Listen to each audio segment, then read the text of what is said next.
D'accord.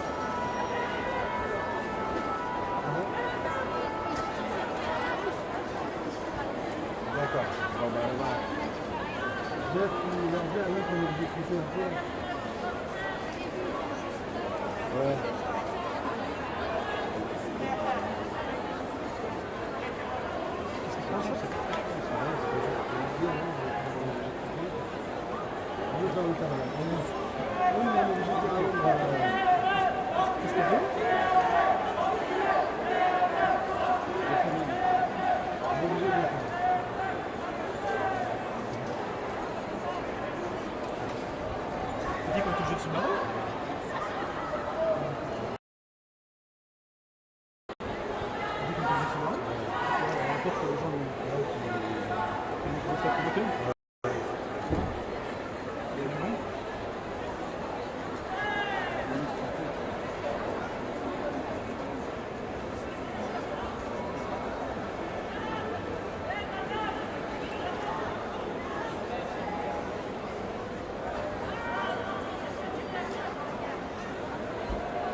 Ça, c'est attaché, madame. La prochaine fois, il ne faut pas nous laisser parce que là, on paye quand même 460 € la chambre. Vous savez? Ouais.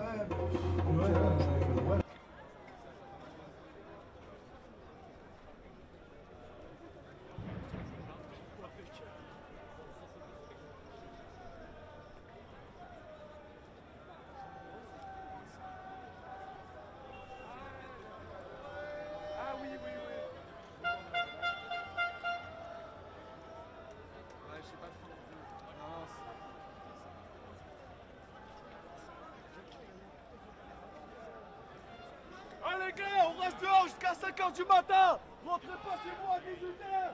Toute la vie à Paris, on va faire des barricades. Rentrez pas chez vous, les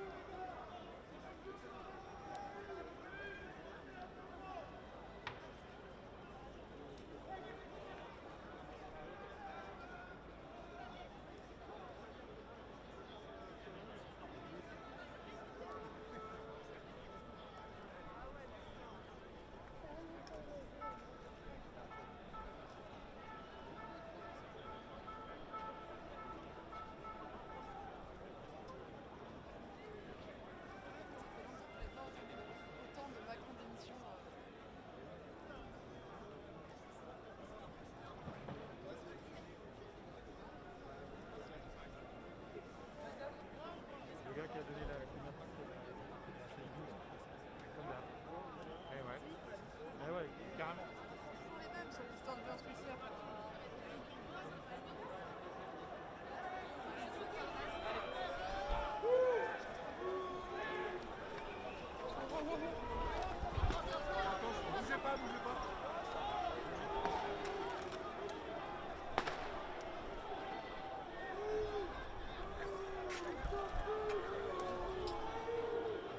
Tranquille ou quoi?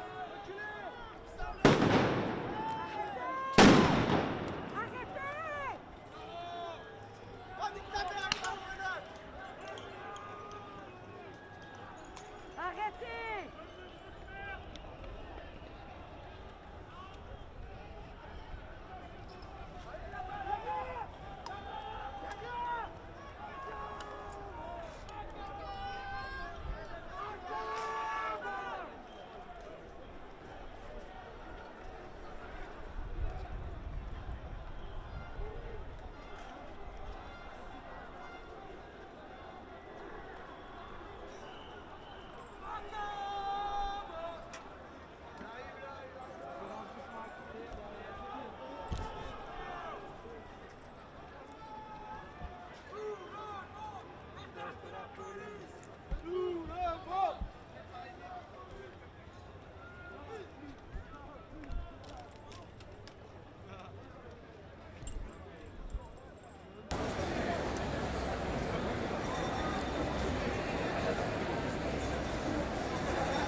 Oui.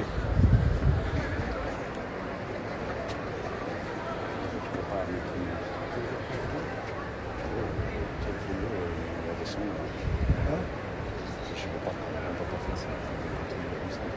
Tu veux faire quoi, descendre en bas?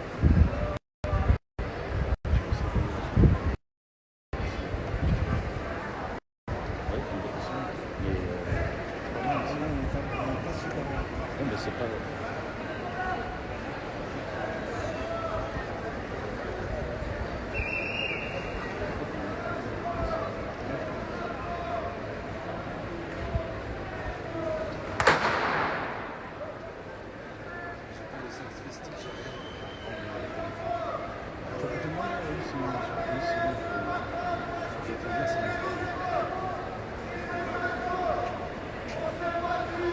Ouais, tu utilises, ok.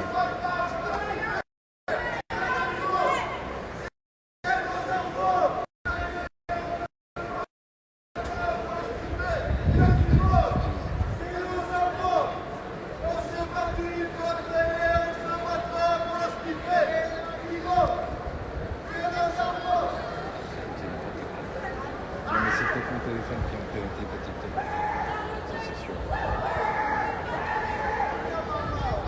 C'est surtout le camion.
ont coupé la manif. Je sais pas qui n'a pas.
Dans cette rue,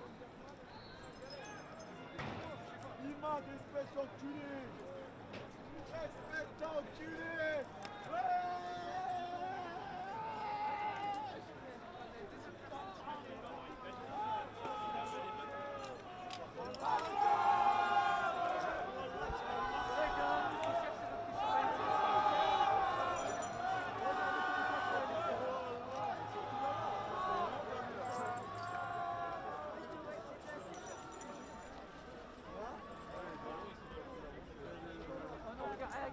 Je te jure, j'étais là en mode genre, si, si, je vais un peu courir. Et les mecs étaient en mode genre, non, non, si, si. Il y a un mec derrière, c'est le David. Le mec derrière lui, c'est le David. Le mec derrière lui, c'est le David.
Attention, force le passage.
Pardon, excusez-moi.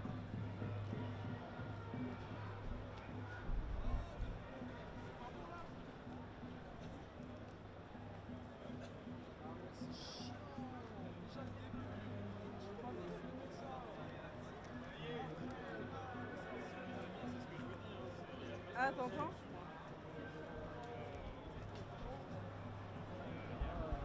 Là, en vrai, là, je...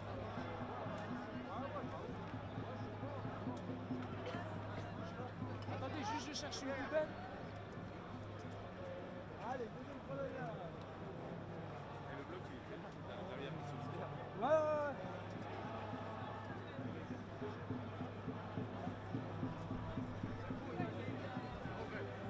Armé dedans, il y a un mec qui me regarde droit dans les yeux, je vais te baiser. Je vais te baiser.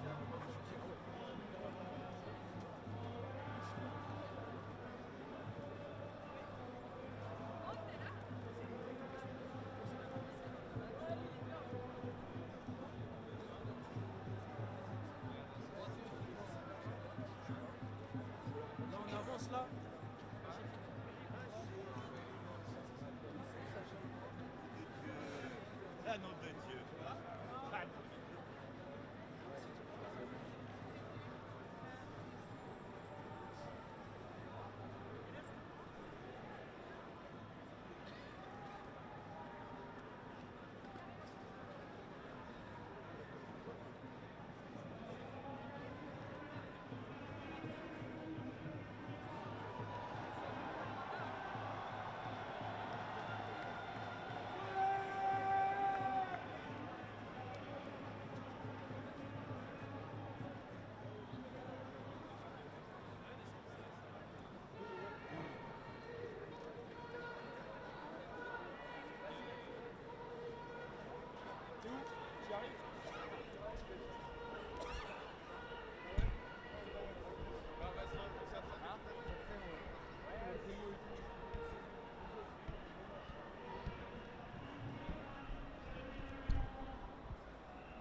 ballons. Putain, les ballons.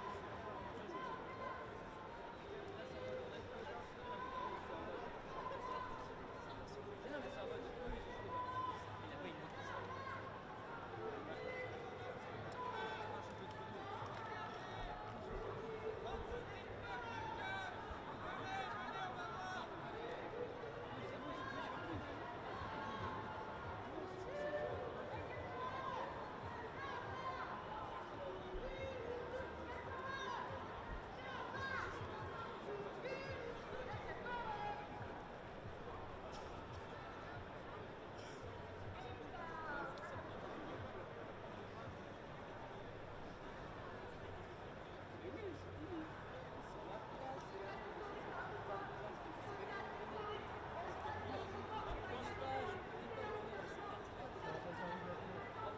Sur le Monopoly, ça coûte une blinde cette merde là.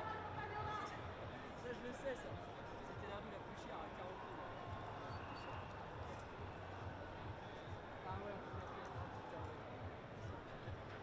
On l'a fait, aussi. Je pense qu'on est du même côté. Tu as bien vu qu'il y avait quelques temps. Il y a deux.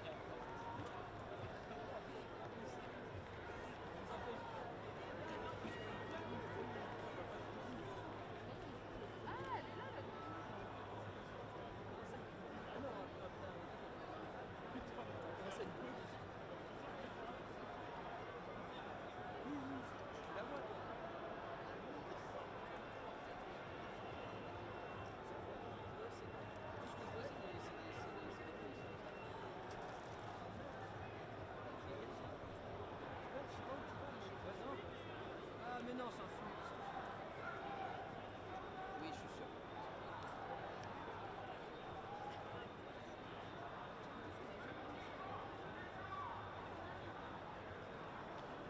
C'est vrai. Moi, je pense que j'ai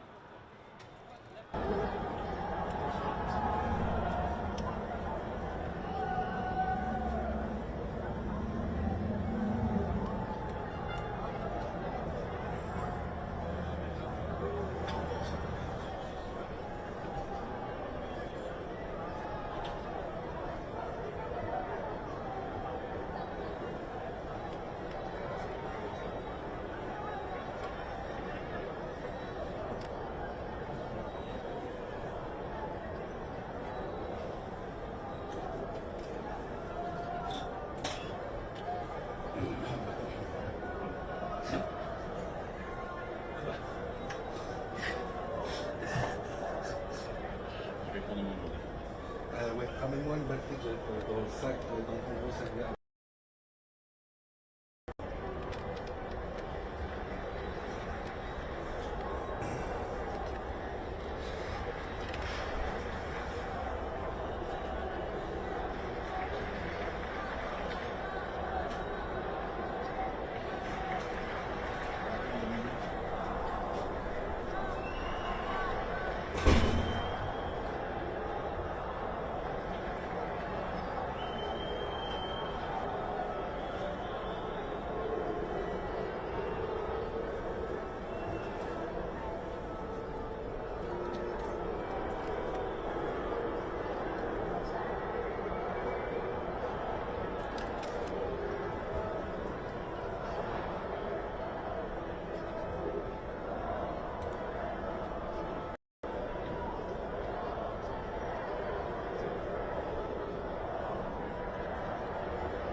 Yes.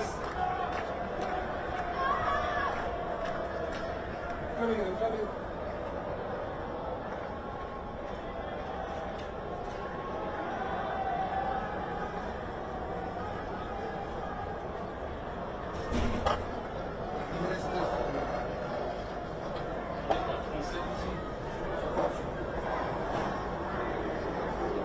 J'ai caché un peu j'ai caché un peu ça, tu vois,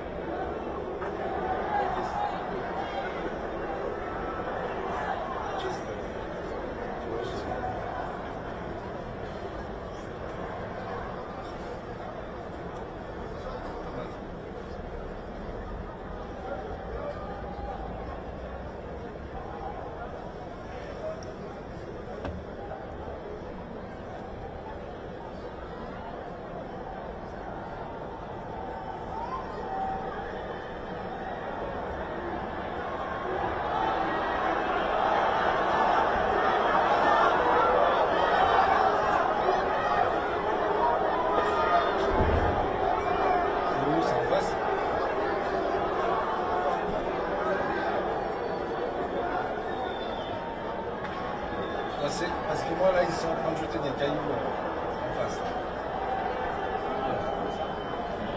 Oui, bah, j'ai eu un petit mouvement de fou. Ça relance des CRS.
hasard, je pense que c'est. Pour l'instant, je suis toujours.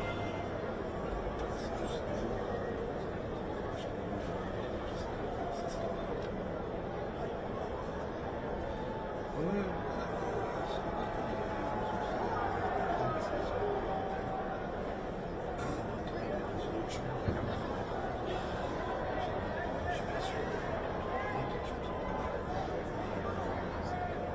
Je te tiens au courant, d'accord?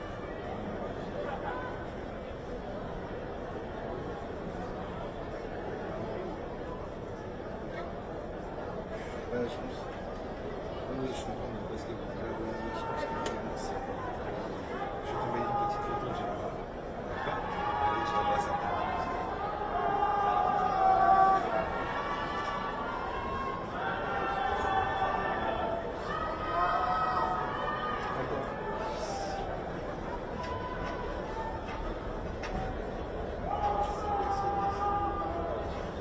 Après, je pense qu'à un moment donné, ils vont les dégager.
Ça reprend.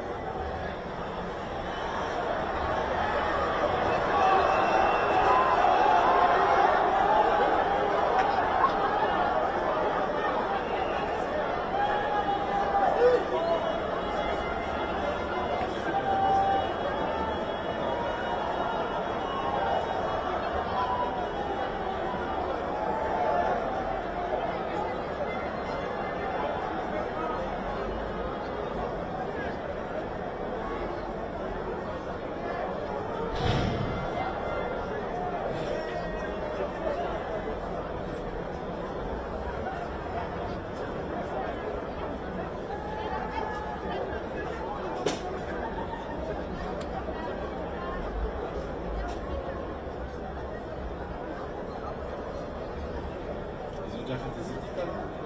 Oui. Ça m'a aidé tout le monde.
qui explose là.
j'ai rien fait. Et après il dit relève-toi. Bah non. Oh putain, relève-toi. Il dit relève-toi, l'autre après il dit relève-toi, donc après il est au milieu.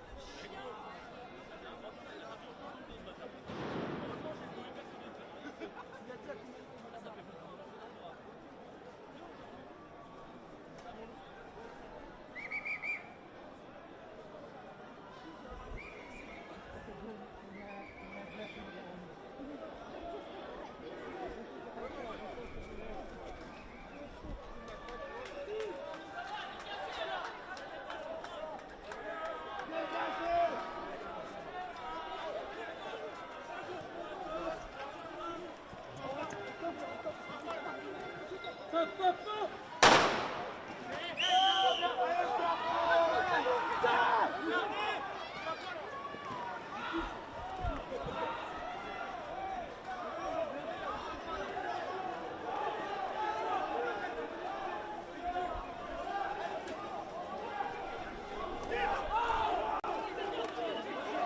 Écartez-vous là, vous voyez pas que ça crée fixation?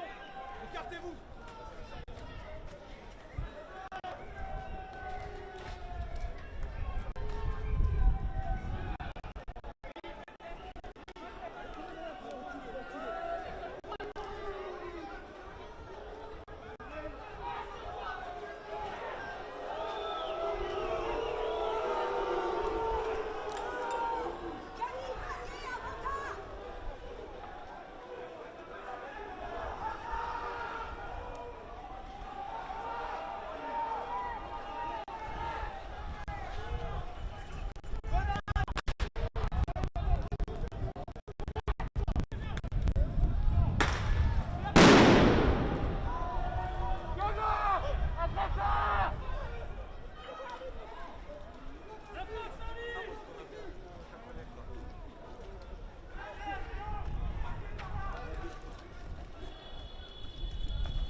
Je vais dormir là ce soir.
ça va partir dans les petites rues, les côtés, les machins, ça va être la chasse aux sorcières, je te le dis.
avance, ça va être tellement déjà.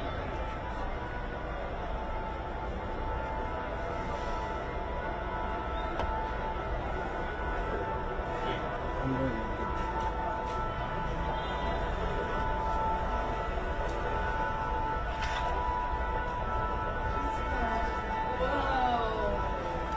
Who's sleeping here tonight? Nobody. Not on this one. I see. Not on this one. The Nice five. shot.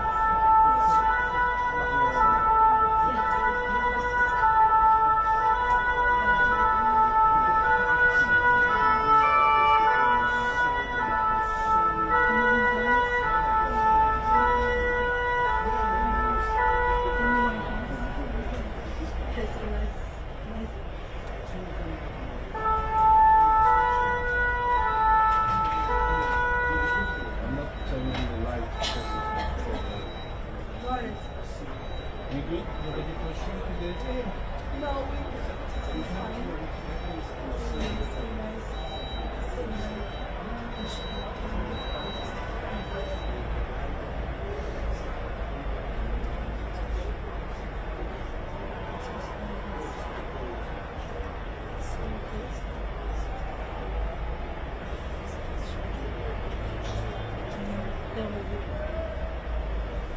C'est dommage, on a tout le monde.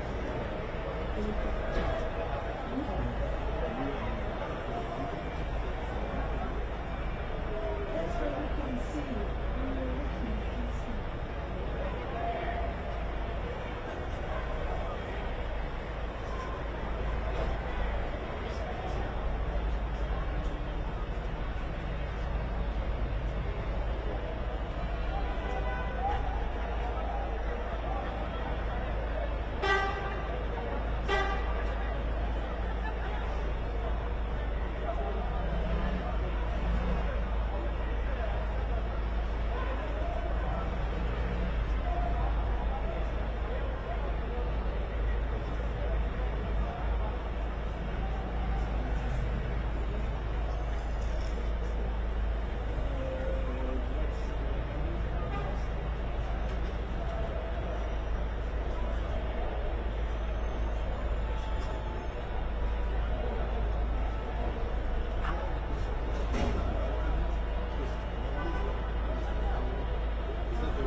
They give you a better one.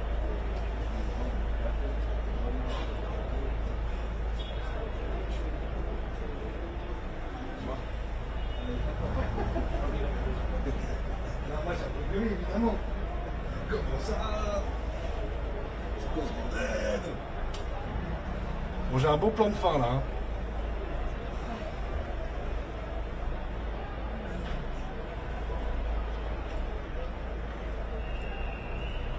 How many kilometers?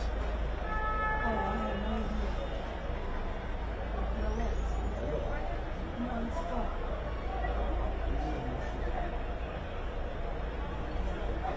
I'm just gonna put them on. It's just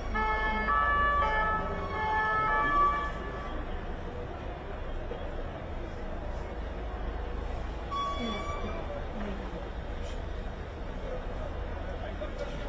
Tu peux avoir Alex, non?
camions de police qui repoussent là.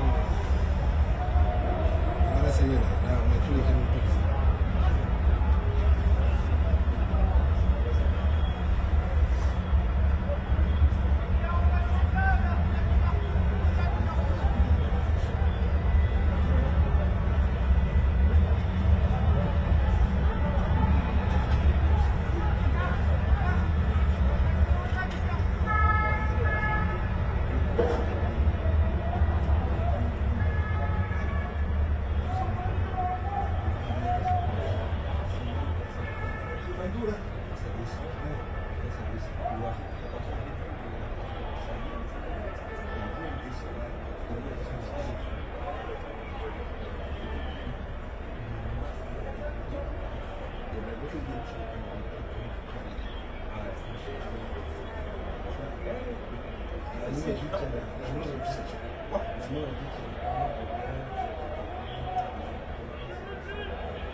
C'était énergie qui faisait ça ou c'était. Un peu d'énergie, mais c'était sur le bagages.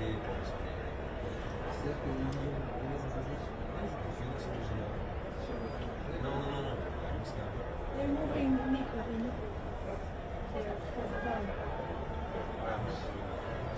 But I can do anything more.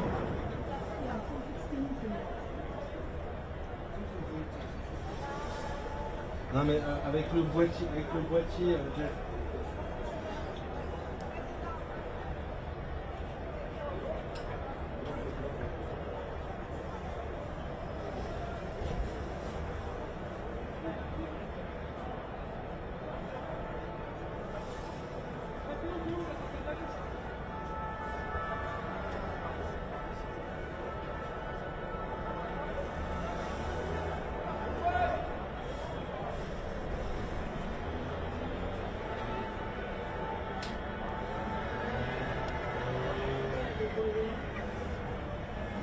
Just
j'ai du mal à traiter un métier en fait, je ne vois pas trop. Ouais,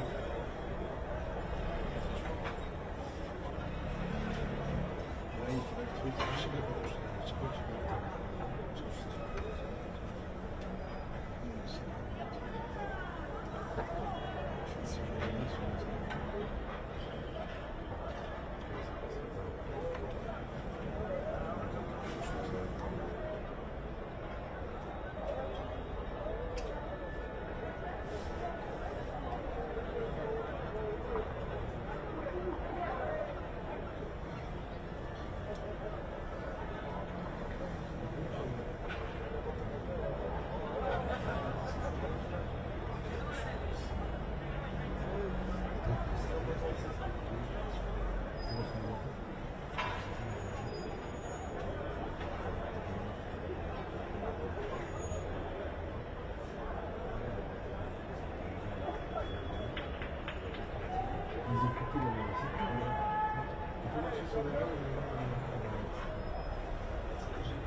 Très mal, monsieur. Merci, monsieur.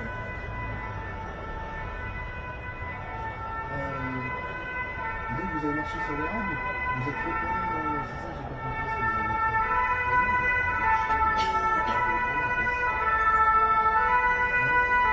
Ah, mais pardonnez, merci.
Il m'a dit, tu vas voir le week-end, tu vas prendre 4 jours. Moi, j'ai pris 4 jours. Je sais pas s'il va y avoir personne. Moi, ce que j'ai fait, c'est un bon choix. Je fais comme ça aussi. Donc, il y a des journées, tu vois ça. Et après, ça ne m'arrange pas de la vie. Moi, je sais pas, c'est 5 heures du mat, c'est vraiment avec. Hier, c'était quand même bien plus que là.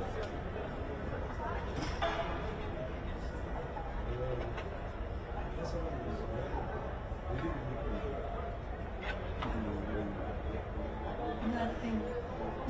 Police no protesters. Only that guy. Je sais pas comment on va faire pour donner une réponse. Personne n'a rappelé le bureau. C'est moi l'idée. Ah bah là, la police a poussé le nom.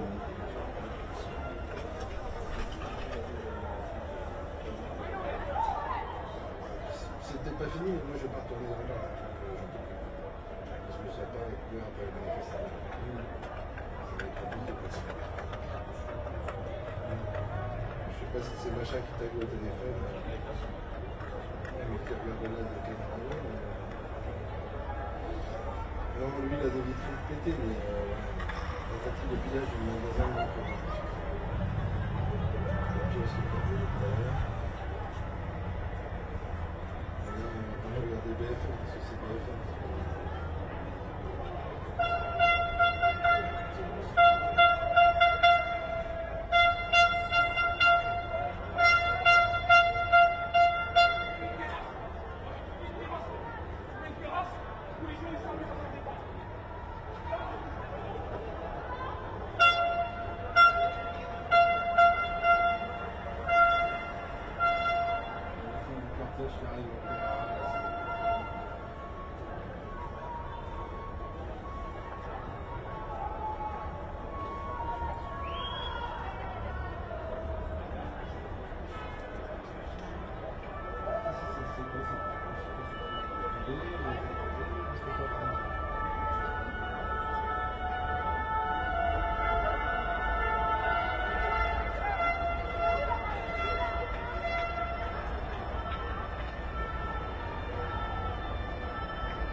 descends à la 206. Elle est où la clé? À l'entrée, tu sais, c'est ce qui fait la lumière. T'es toujours là? On est à la 206. Là. Pour l'instant, on est en direct.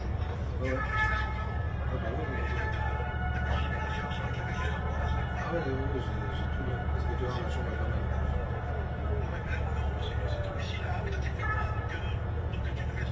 Je suis dans l'angle en fait. Ah oui, d'accord, ok. C'était parfait. Moi j'ai vécu très bien en fait. Je t'ai demandé donc tu t'es pris par donc c'était parce que Bah non, c'est ça. Pour moi, c'est pas trop. non, non, je voyais que ça faisait pas trop radical. Mais oui, je t'ai pas demandé si c'était bien. Mais t'étais derrière la vitre. Ouais, je suis derrière la vitre, caché avec la C'est ça. Ça t'embêtait un peu dans la qualité. non, franchement, quand tu vas descendre, voilà, moi je pense que c'est la fin, puisque les camions de police, là, ils ont le truc.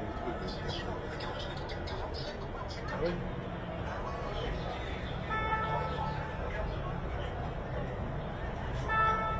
Ok. Après, il y a des manifestants qui arrivent.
Sur place, je sais pas,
c'est ça.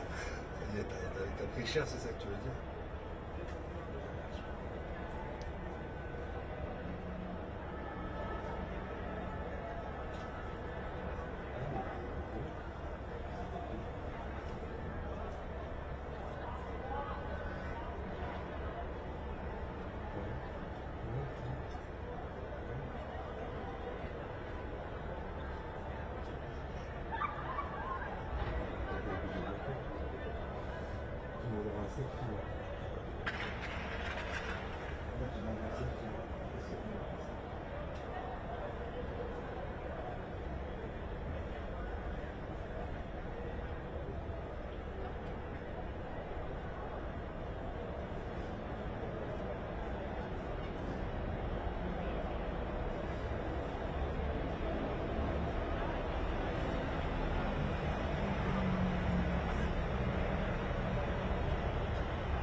Non, mais je ne dors pas dans cette chambre. Là, c'est là, on est en train de niquer la chambre qui est prête pour Madame Zaya. Niquer la chambre. Jeff, il a réglé, il a bouffé tous les trucs, il a renversé l'eau, on va dire. Non, moi, ce qui m'arrangerait, en fait, c'est que vous rameniez ma caméra aussi, en fait. Je sais pas, il faut partir de là. Ça veut dire que là, demain, il va falloir que je retourne à la caméra pour la caméra. De là, vous avez des contextes.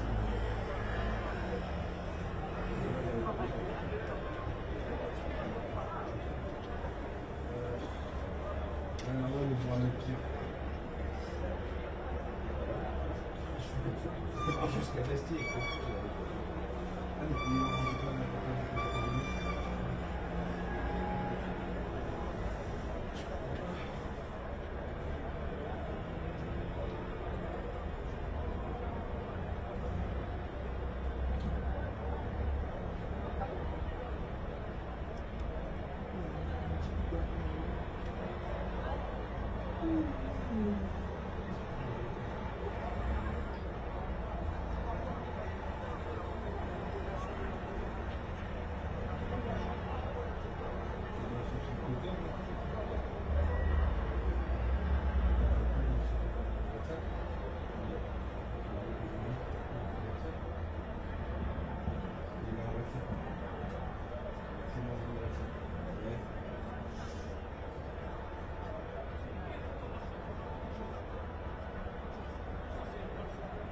This press armband is not great, Nico, because it's the same color of the police. Yeah, next time, same color of police.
Ça, j'ai deux sacs.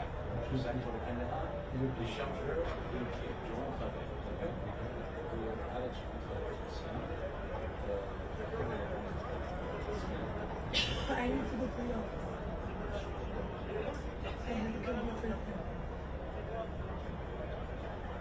Yeah, Je vais pas garder le menu avec toi.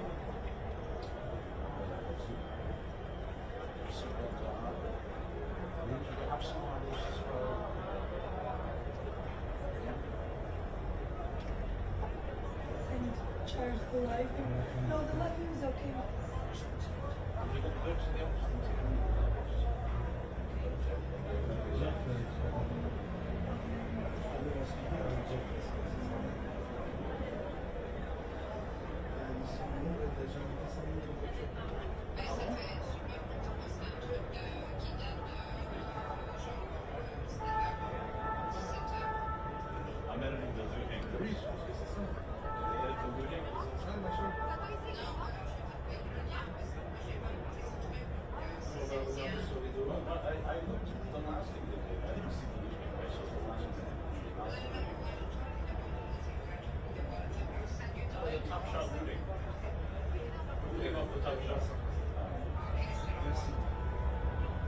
Moi, je veux bien que tu prennes la vie. Ça veut dire que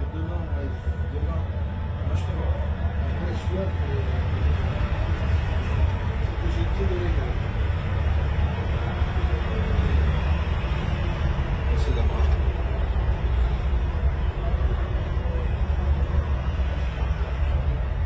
Moi je pense qu'il faut arrêter en fait. Alex, tu peux leur dire s'il te plaît, parce que j'essaie de trouver. Je peux leur dire qu'on arrête.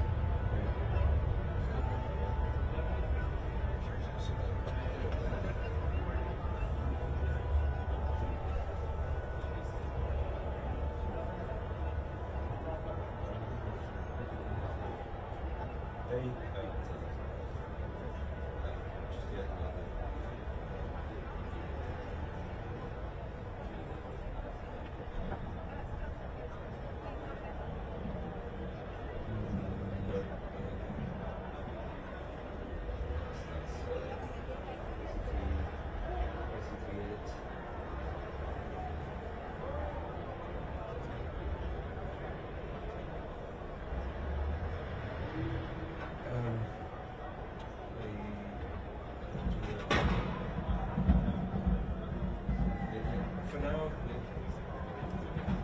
it's I mean they've cleared the square.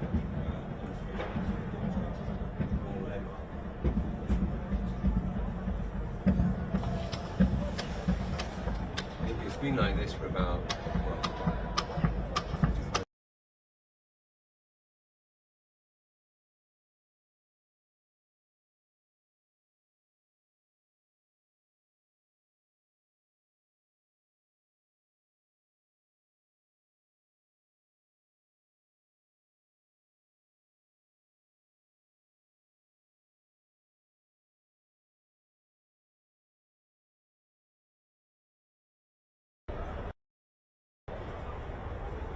Visiblement, ils ont encore envie quoi. Je suis même pas. La balance elle est même pas bonne. Je la fasse la balance.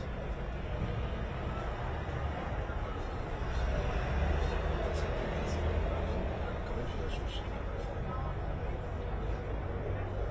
Ah, tu peux pas la changer en fait.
we will come back live. I'm telling you, we're done for the day. Yeah? Qu'est-ce qu'ils ont fait? C'est une connerie, ça ne vient pas d'ici, c'est la place de la Bastille. Mais non, mais c'est la place de la nation.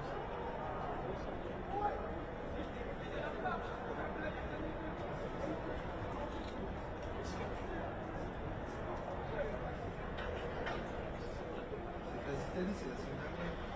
Mais c'est trop dommage. 23, les années 23. Ils ont sorti des images de la place d'Italie. Ouais.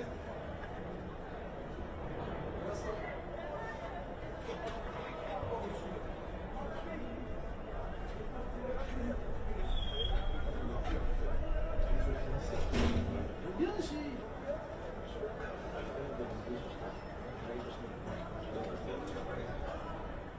Ah, j'ai fait une photo de travers. Oh, c'est bien.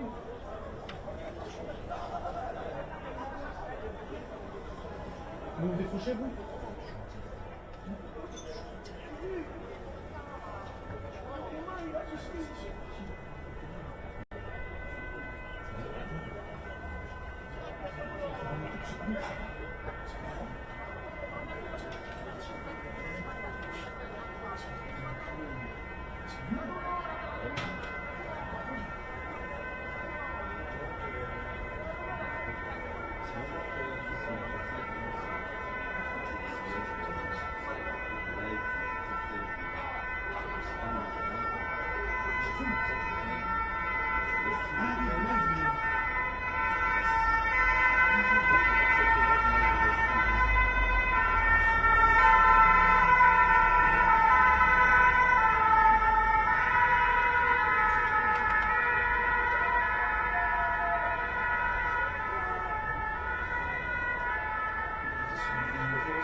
That's fine. That's it.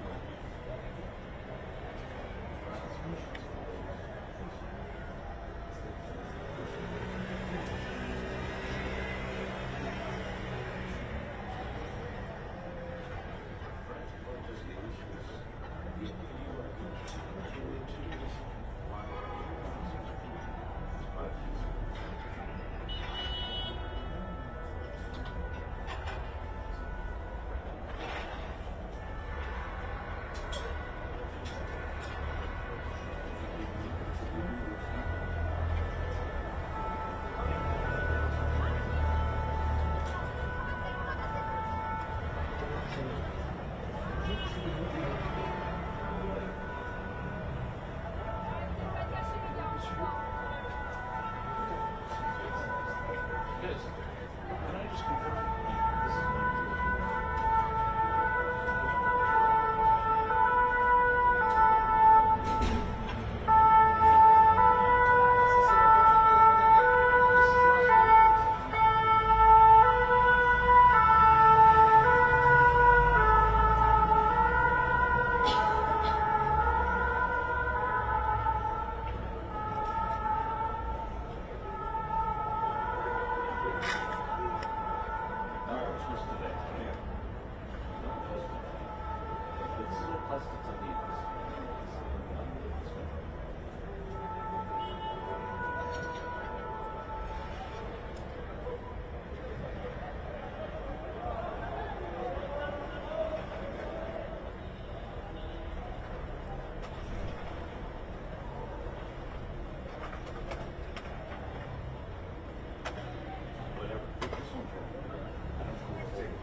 This is not today.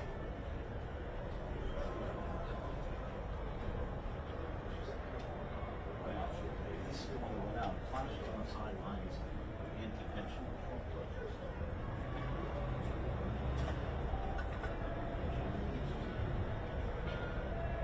But there's this guy. Yeah, this guy. Yeah, I remember because I was here. This is like when it happened.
So then that can go out.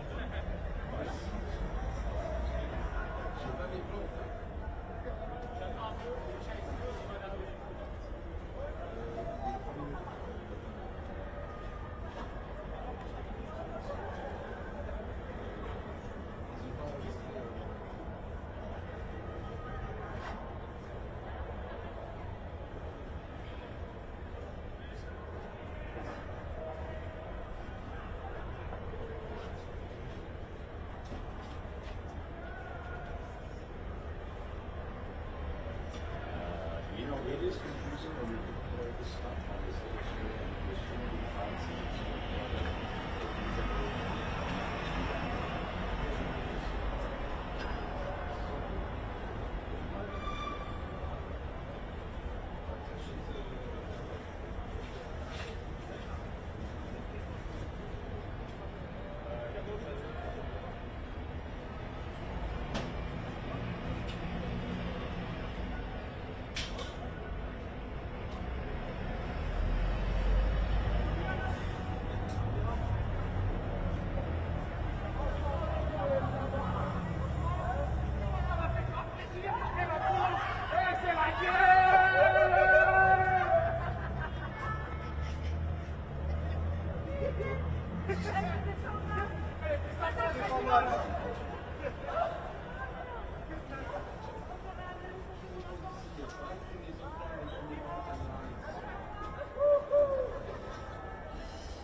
It was working fine. Test 1, 2, nothing. Try this one. Is that better? That's the same thing. Isn't that an OMB thing? Yeah. There we go. Appearing before the subcommittee today is Treasury Secretary Janet Yellen and Office of Management and Budget Director Shalonda Young. We thank you for joining us today. We were looking forward to receiving testimony from the Council of Economic Advisors Chief Chair Cecilia Rouse, but wish her well. We are here today to discuss the administration's fiscal outlook, 2024 budget request, and our nation's economic outlook. This hearing has not occurred in over a decade, and it could not be more timely than in the midst of a great economic turmoil. It is, in my opinion, that the reckless spending and out-of-control regulatory expansion unleashed by President Biden and Democrats has pushed us into a recession. It has been anything but a transitory cycle.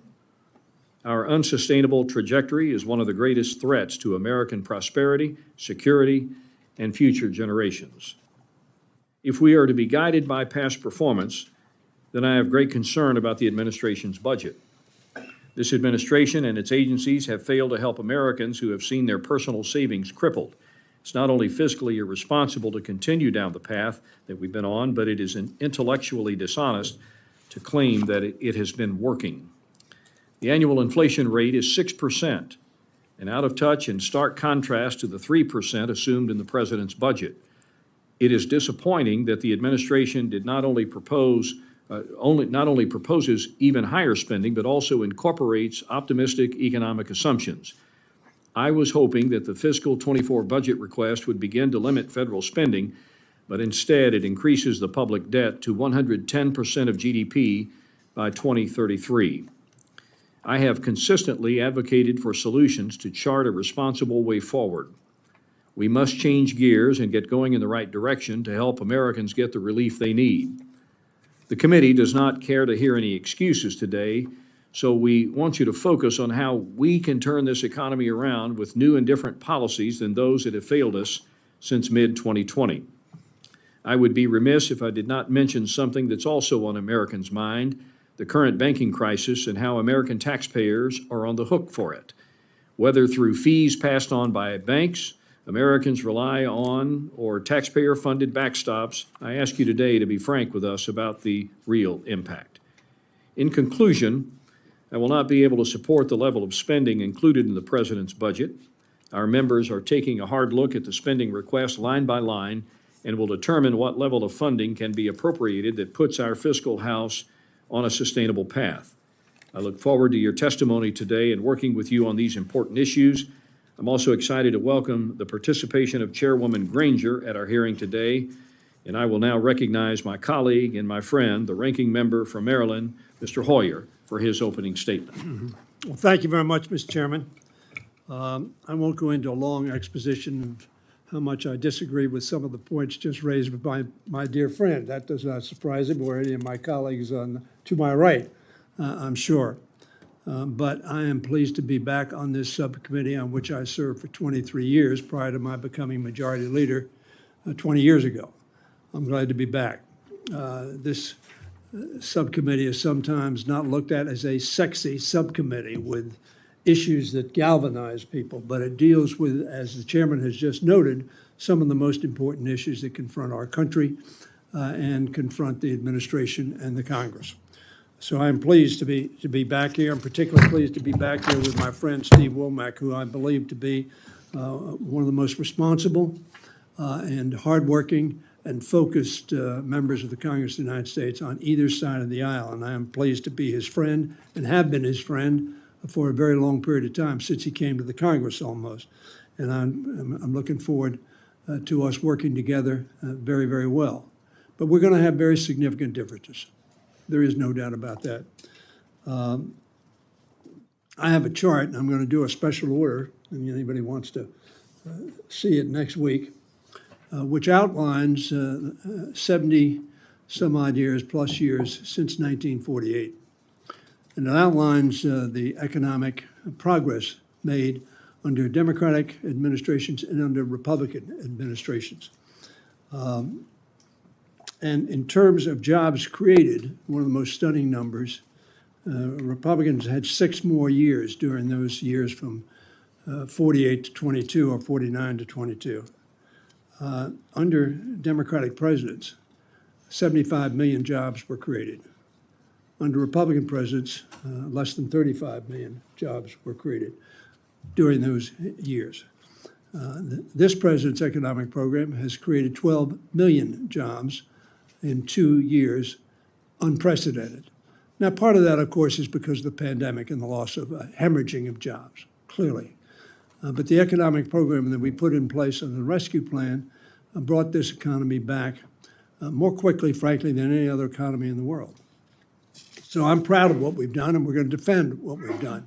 But we're going to have legitimate differences. We're going to have discussions about the level of funding. There are significant increases in many of the programs that we confront. I'm not surprised that we're going to have a robust debate on that, and we're going to discuss justifications for those increases. But from investing in American workers and families to shoring up Medicare and other vital programs, it truly is a budget, in my view, for the people. Additionally, it advances many priorities that fall under our subcommittee's jurisdiction. It includes, for example, a 5.2% cost of living adjustment for our nation's hardworking federal employees to keep pace with inflation. I might say, as an aside, almost every nation in the world has experienced inflation. Not a result of policies that we adopted, but the result of the pandemic, shortage of supplies, disruption of supply chains, all of those issues which make an impact on the economy. As someone who's long been an advocate for America's federal workforce, I will keep working tirelessly with my colleagues on the committee to ensure that these public servants receive the fair pay and benefits they've earned. I was also pleased to see President Biden request additional funding for the IRS.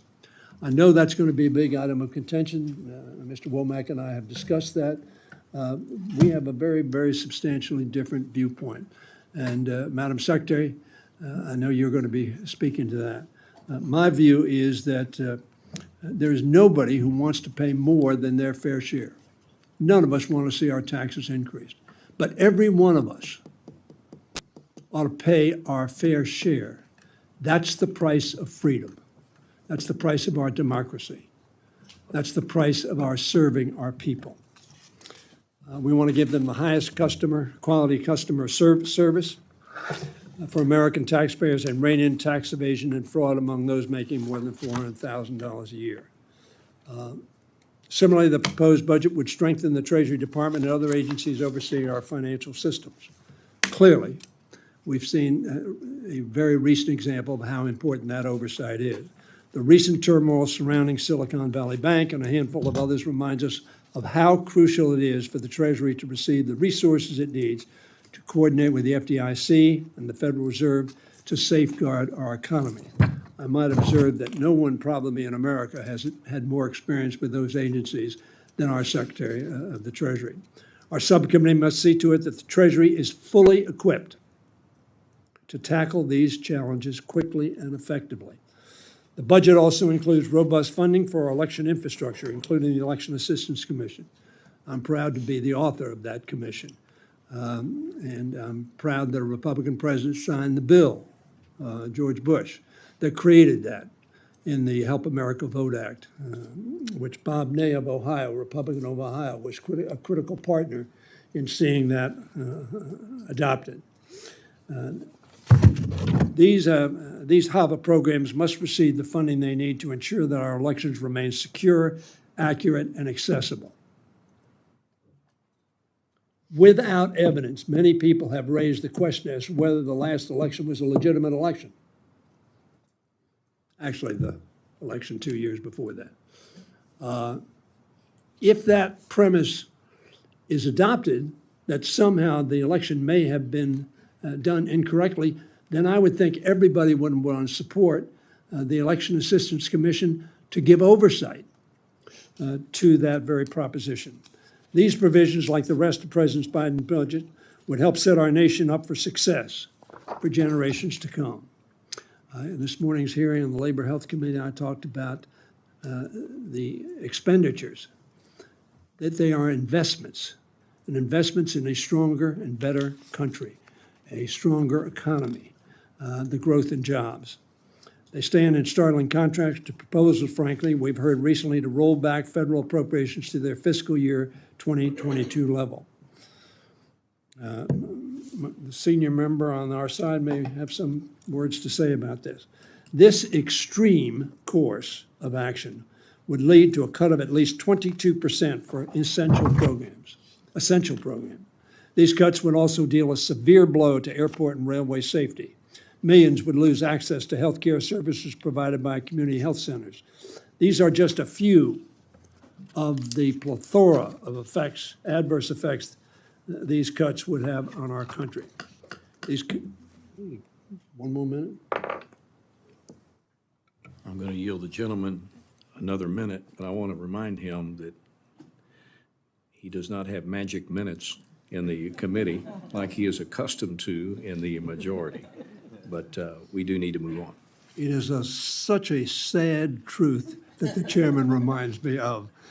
I miss the magic minute more than I miss any other perk in being majority leader. And I had that for a long period of time, so I've just become accustomed to it, Mr. Chairman. I'm glad that you'll discipline me properly. It's not fair to put that immense burden on the American people, those cuts. Instead, we must make sure that Americans have the resources, opportunities, and support they need to get ahead. I think this budget is subject to oversight, as the Appropriations Committee ought to do. We're not the agent of the administration. We're the agent of the American people, as you are. And I want to say, in closing, how proud I am. I've had the opportunity and pleasure of working with Janet Yellen for many, many years. Madam Secretary, you're a credit to our country. You're a credit to this administration. And you're a credit worldwide. Thank you very much. And then Shalonda Young, all of you know Shalonda Young. Shalonda Young is one of the great resources of this country. She was a great resource to our committee. She's now a great resource to the Biden administration. But much more than that, she is a great resource to the country. Thank you very much, Shalonda. And I hope Charlie's doing well. Thank you, Mr. Chairman. I yield back. Time that I did not have. The magic 8 words from Steny Hoyer. I yield back the balance of my time. I'd like now to take this time to recognize the Honorable Chairwoman of the full committee of the Appropriations Committee, Ms. Granger, for her opening remarks.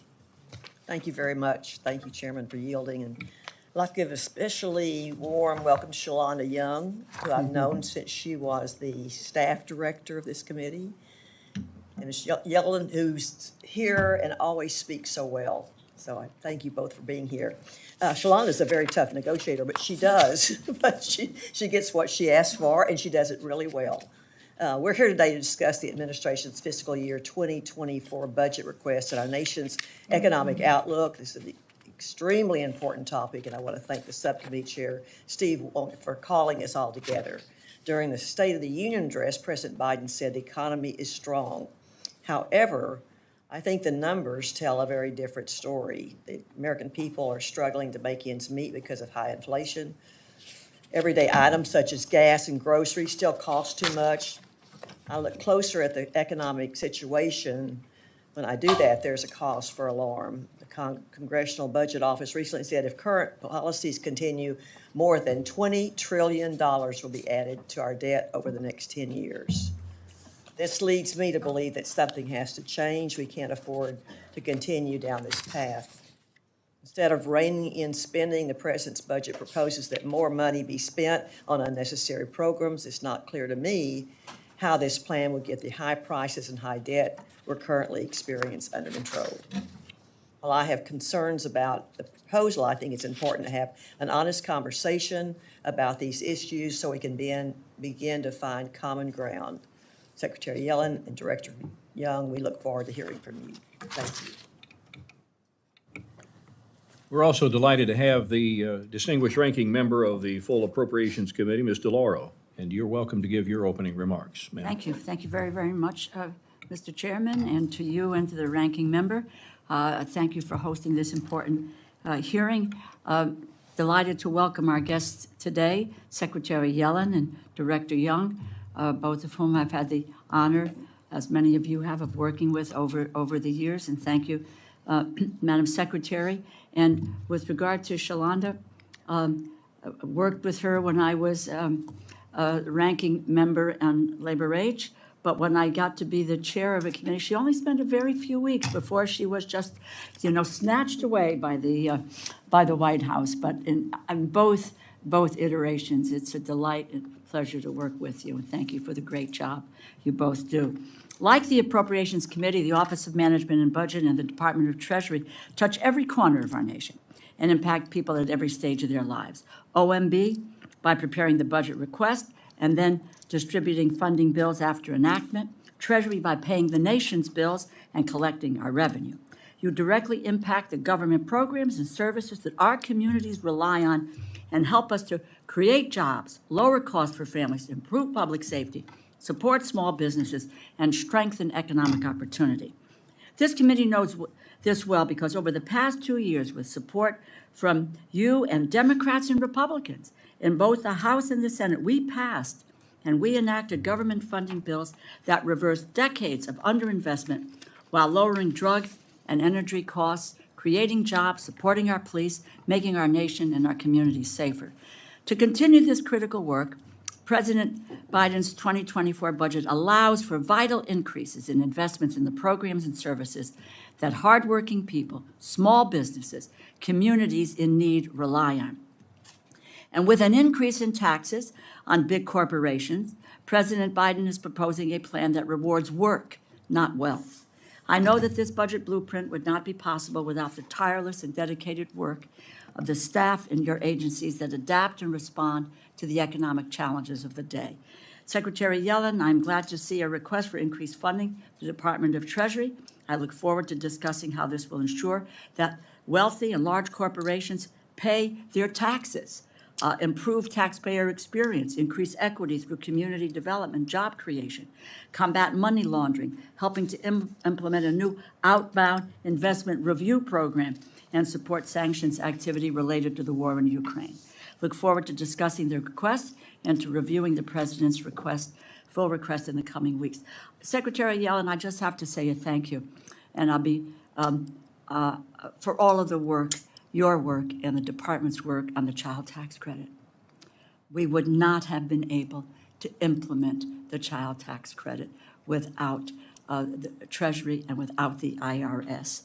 You distributed $93 billion to families of approximately 61 million children around this country in 5 months. 4 million children lifted out of poverty, the largest decrease in child poverty in history, and the largest tax cut for working families in generations.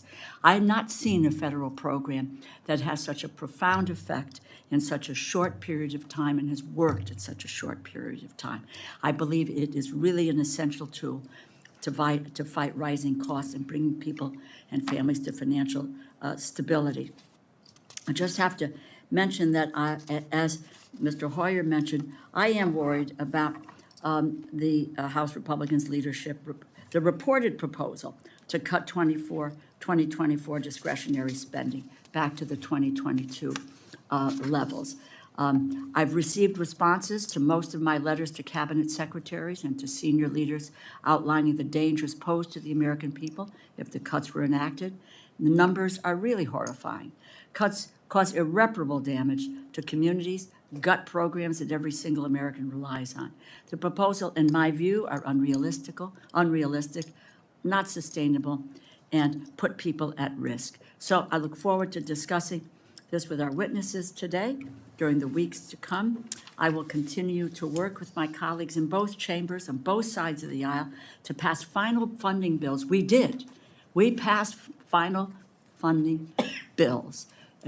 2 years in a row, we did that with help with both sides of the aisle and with both houses. So we can't. No member, no senator, no party, no chamber can do it on its own. So thank you for being witnesses here today, for your testimony. It could not be more timely. And again, I want to say thank you to Chairman Womack and to Ranking Member Hoyer. Thank you, Mr. Laurel. It's time now to hear our testimony today. Let me remind both witnesses that your prepared statements will be entered into the record, and you will each be given 5 minutes to summarize your opening statements for the benefit of the committee. And with that, Madam Secretary, I invite your testimony, and you are now recognized. Thank you very much for being here. Thank you, Chairman Womack and Ranking Member Hoyer. Thank you for inviting me to join you today. And I'd also like to thank you for your leadership of this subcommittee and support of the Treasury Department. 2 years into this administration, Treasury continues to serve at the forefront of our nation's response to some of its most urgent challenges. We have advanced our country's domestic and international economic priorities thanks to the resources that you've provided us. Our top priority is to protect the health of the U.S. economy. 2 weeks ago, we learned of problems at 2 banks that could have had significant impacts on the broader banking system in the American economy.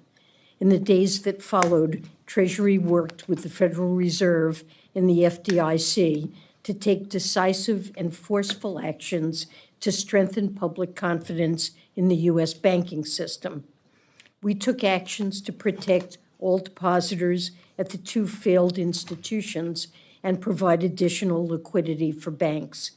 This was designed to mitigate risks to the banking system.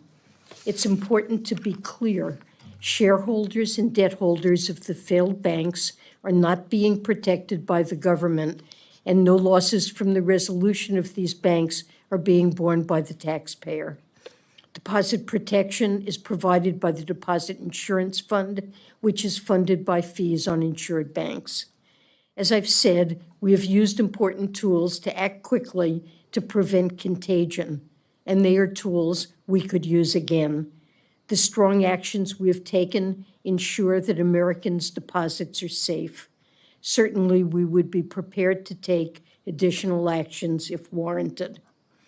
Beyond our work on the financial system, Treasury has also led our administration's broader efforts to recover and stabilize our economy from a once-in-a-century pandemic shock. Our Office of Recovery programs help drive the fastest and most inclusive labor market recovery in history by coordinating the effective implementation of the American Rescue Plan relief. Today, the unemployment rate is near historic lows. Our economy has added over 12 million jobs since the start of 2021.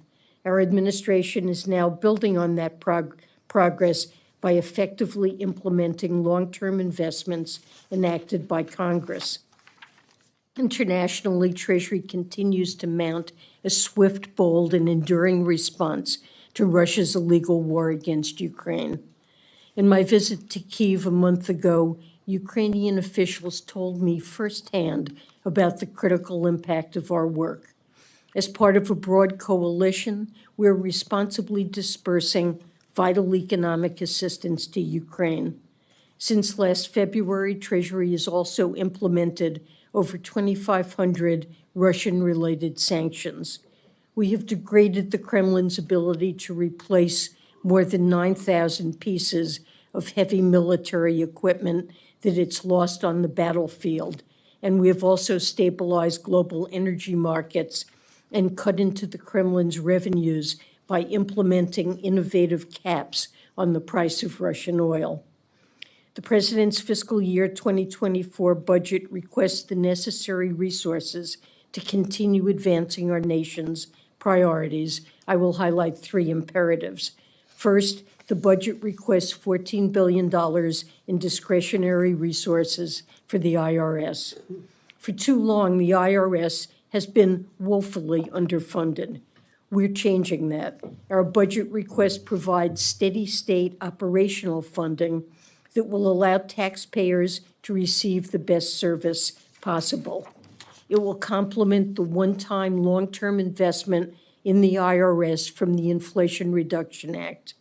We've already seen our investments pay off. For example, the IRS has answered 1 million more phone calls during this filing season than at this time last year, and now is the time to build on this progress. Second, our budget request shores up our capacity to respond to Russia's immoral war and advance other national security priorities. It includes $244 million for the Office of Terrorism and Financial Intelligence to continue to administer, enforce, and modernize our sanctions regime. It also allows the office to expand financial intelligence and sanctions-related economic analysis. Further, the budget requests $229 million for FinCEN to support its efforts to address deficiencies that illicit actors exploit to evade scrutiny. Third, this request enables us to continue our work to bolster the long-term foundations of the American economy. We are requesting $332 million for Treasury's departmental offices, which craft and implement policies to advance our economic priorities and coordinate government-wide efforts to promote financial stability and growth. We're also asking for an increase for the Community Development Financial Institutions Fund, which expands credit and financial support to historically underserved communities. I want to end by thanking the men and women of the Treasury Department for their service. Their dedication and commitment inspire me every day, and I could not be prouder to call them my colleagues. With that, I'm happy to take your questions. Thank you, Madam Secretary. Madam Director, Ms. Yolanda Young, the time is yours. You'll be happy to know I cut back. No need to repeat some of the things the Treasury Secretary touched on, but thank you for having me here today. I don't think you see many witnesses who are happy to come and do this, but when one returns home, it is a very happy day for me to get to come and do this, and I still pinch myself, and really because I get to sit next to Secretary of the Treasury, Janet Yellen. So thank you for having me. President Biden came into this office with a very clear plan, and you've heard him talk about this, to grow not from the top down, but from the middle out and the bottom up. Over the past 2 years, in the face of significant challenges, that strategy has produced historic results for the American people. You heard the Secretary of Treasury talk about the strong labor market, and the President's economic plan promotes workers, has fueled a manufacturing boom, close to 800,000 jobs in manufacturing added back, and is strengthening parts of the country that have long been left behind. And this president has done all of that while being fiscally responsible. During his first 2 years in office, the deficit fell by more than $1.7 trillion, the largest decline in American history. And the Inflation Reduction Act will reduce the deficit by hundreds of billions more over the next decade. The president's 2024 budget details a blueprint to build on this progress and finish the job. It's built around 4 key values, because budgets are values: investing in the American people, lowering, strengthening Social Security and Medicare, and reducing the deficit. And it does all of this while ensuring that no one earning less than $400,000 per year will pay a penny more in new taxes. The budget more than fully pays for its investments, cutting deficits by nearly $3 trillion over the next decade by asking the wealthy and large corporations to begin to pay their fair share and cutting wasteful spending to special interests. The budget builds on the progress made over the last 2 years and proposes additional policies to lower costs for working families, including for health insurance, prescription drugs, childcare, utilities, housing, college, energy, and more. When working families have a little bit more breathing room, they can help power our economy. The president believes that Social Security and Medicare are more than just programs. They are promises we have made to generations of America's seniors. The budget keeps that promise, protecting and strengthening these programs without cutting benefits for our seniors that have paid into these programs their entire working lives. It also invests in America and working families by bolstering manufacturing, making our communities safer, providing paid leave, supporting research in cancer, delivering for our veterans, cutting taxes for families with children, and more. These investments will pay dividends for decades to come, and in what will be a decisive decade for America and the world. This budget reflects the national security strategy by including robust investments in military readiness, our diplomatic and development tools, and honors a sacred commitment to our veterans. I'd like to end by saying a few words about OMB's budget. And thank you to the members of this committee for supporting OMB in the 2023 omnibus. Those resources have allowed us to fill critical career staff vacancies, investing in our outstanding workforce and restoring OMB to its historic staffing levels, overcoming what had been the second lowest staffing level in 15 years, so thank you.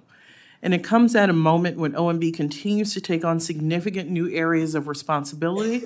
To just list a few of those, we're leading the President's Made in America agenda. That office is based at OMB, implementing the bipartisan infrastructure law, transforming federal customer service delivery, and much more. So thank you for your support. Our fiscal year 24 request will allow OMB to continue rebuilding and maintaining our career staff, which is necessary for us to advance OMB's mission. Thank you for the opportunity to appear before the committee today, and I look forward to your questions.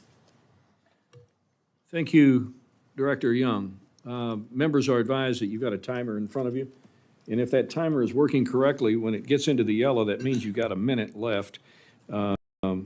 In the case of Steny Hoyer, we're going to start in the yellow. I'm only kidding, Steny. He is my friend. Everybody else was hoping you were accurate. Yeah. We'll start our Q&A now with our witnesses, and I'll lead. First of all, stabilizing the national debt should be a top priority, not just this administration, but I think there is a clarion call around the country for us to do something about this unsustainable trajectory that we're on. It is my belief that the President's 24 budget falls short of the deficit reduction needed to put our country on a sustainable path. Director Young, when you testified here last year on the 23 budget, we discussed the debt and the need for solutions to address runaway spending and the national ledger. So I have a couple of questions. The first one is a pretty simple question. Do you believe that government spending contributes to inflation? I have the Secretary of Treasury here who probably can speak to inflation better than I can, but I'll point out, and it was mentioned by Mr. Hoyer, we see inflation in most democracy or most economies across the world. So what that tells us is that coming out of the pandemic, supply chain shortages have much more to do with inflationary pressures we see across the globe. Secretary Yellen? So I would agree with that. We have now had 7 months in which 12-month inflation has been declining. We're seeing reduced pressures on supply chains, a dramatic decline in shipping costs, for example, that was an indicator of supply chain problems. The shifts in work, means of work during the pandemic gave rise to big increases in housing prices and rental prices. And we can see in current indicators that's now stabilizing or coming down, and that will eventually pass through into lower inflation. So it is the first job, the job of the Federal Reserve to take actions to bring inflation down. But these factors are lowering it, and the administration has taken actions to bring down healthcare costs, to bring down energy prices, and to lower the costs that burden American families. So it is my opinion that federal spending, excessive federal spending, I know we got to spend money to finance the role of government, but excessive federal spending, in my opinion, does contribute to inflation. So the next question is, how much inflation should we endure, and at what point will it be necessary for us to roll back federal spending, irrespective of the fact that has been suggested by the ranker and by the two witnesses here today that The entire world is suffering from inflationary spirals, so it's natural that I don't necessarily subscribe to that notion, that we have to be like the rest of the world. We have some unique opportunities to control it ourselves, to include the federal budgets. So at what point in time, Ms. Young, does it become necessary for us to reduce federal spending? So I'll certainly answer that. You asked a couple different ways. Should we keep our pressure on to bring down inflation? My answer to that is absolutely. We share that goal. We should understand what causes it. As the secretary's pointed out, the Fed has tools in which to deal with inflation with regard to raising rates. This administration's also taken action through the Inflation Reduction Act. But you're right, we share your concerns that Americans are paying too much for household goods. But I'd also point out some of the investments you see here, like in childcare and housing and college, is exactly to help American families have a little more breathing room when they're trying to do their budgets.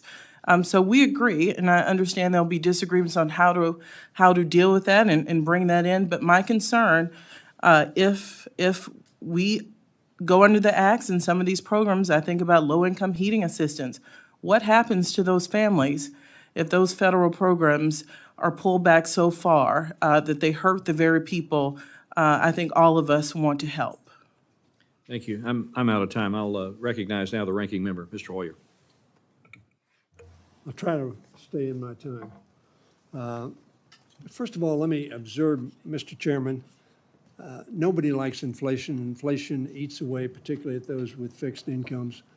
But I've served here, as all of you know, a long time. And inflation under Ronald Reagan in his going into his third year, I believe, was 10.7.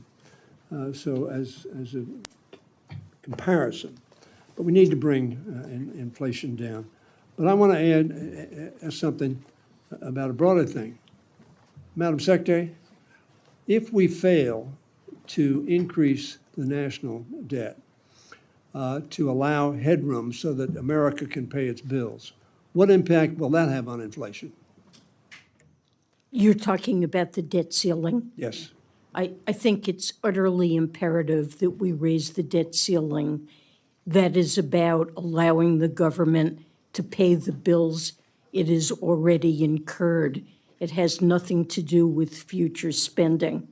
And a failure by the government to pay the bills it's incurred is something that would be economically and financially catastrophic. It would have a horrendous effect on financial markets where the United States is seen as an utterly secure country in which to invest. U.S. Treasury securities are seen as the safest bedrock of our global financial system. The U.S. dollar serves as the world's reserve currency. We would be undermining that and even coming close to the debt ceiling without raising it. We saw in 2011 that led to a downgrade of the U.S. credit rating, and this will raise borrowing costs for American households and businesses for a good long time. If we failed to raise the debt ceiling and had to cut spending to match the inflow of revenues that we had, we would be certain to have a recession or worse. It would be a dramatic cut in spending, and the financial market consequences would be disastrous. I strongly urge Congress to raise the debt ceiling, and to fail to do so would lead to economic and financial chaos. Madam Secretary, would it be fair to say that every one of your predecessors, whether they were Republicans or Democrats, shared that view? Absolutely. Would it be fair to say that the last time we raised that limit, it was a bipartisan vote in which the Democrats joined with Republicans to avoid that irresponsible action? There have been many occasions, 90 or more occasions, in which Democrats and Republicans have joined together to raise the debt ceiling, which simply allows the Treasury Department to pay the bills the government has incurred. Madam Secretary, last question I would ask of you is, We passed an 80 billion or 87 billion increase in the Treasury, in the IRS budget in the Inflation Reduction Act.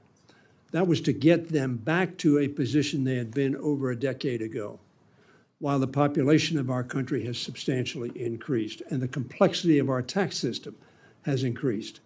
The proposition was made that we had done so that there would be armed guards at everybody's doorstep demanding that they pay their taxes.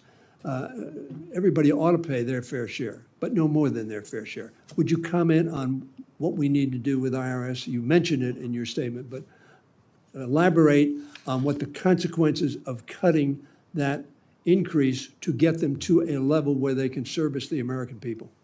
So the IRS needs both discretionary appropriations that are adequate to service a base level of spending on an ongoing basis. And that budget for ongoing expenditures has fallen by 20% in real terms just between 2011 and 2019. The staffing levels at the IRS are at 1970 levels, in spite of the fact that our GDP has risen enormously since that time, and the need for staffing has increased. The consequence of that has been a tax gap that over a decade is estimated at $6 or $7 trillion. Those are taxes due, but not paid. And the money that we spend on the IRS, both discretionary and mandatory, contributes to lowering the deficit because it enables more tax collections. And importantly, it's also a question of service to the American people, of do they get the phone calls they make answered. I promised that with this additional funding, this tax season, the IRS response rate would be, in customer service, would reach 85% from a level under 20% last year. And so far, IRS is meeting that. So Americans can see, as they have contact with the IRS, that the IRS is going to be servicing their needs. And the money that was allocated for mandatory spending over the next decade will serve to modernize the IRS and transform it into a modern agency that will work with businesses, work with households, make it easy for them to pay their taxes. Thank you, Madam Thank Secretary. you. My time is long expired. Thank you. Mr. Hamadeh. Thank you, Mr. Chairman, and I also want to say that I'd like to take up something with the ranking member offline, but I was told this committee was a sexy committee, and so we'll need to straighten that out before we go much further in this process. I'm new to it at this range. Maybe I'll find out differently. We'd be happy to put you through the new charm school. Thank you, sir. Madam Secretary, can you tell me how much the IRS budget was increased in this last budget cycle?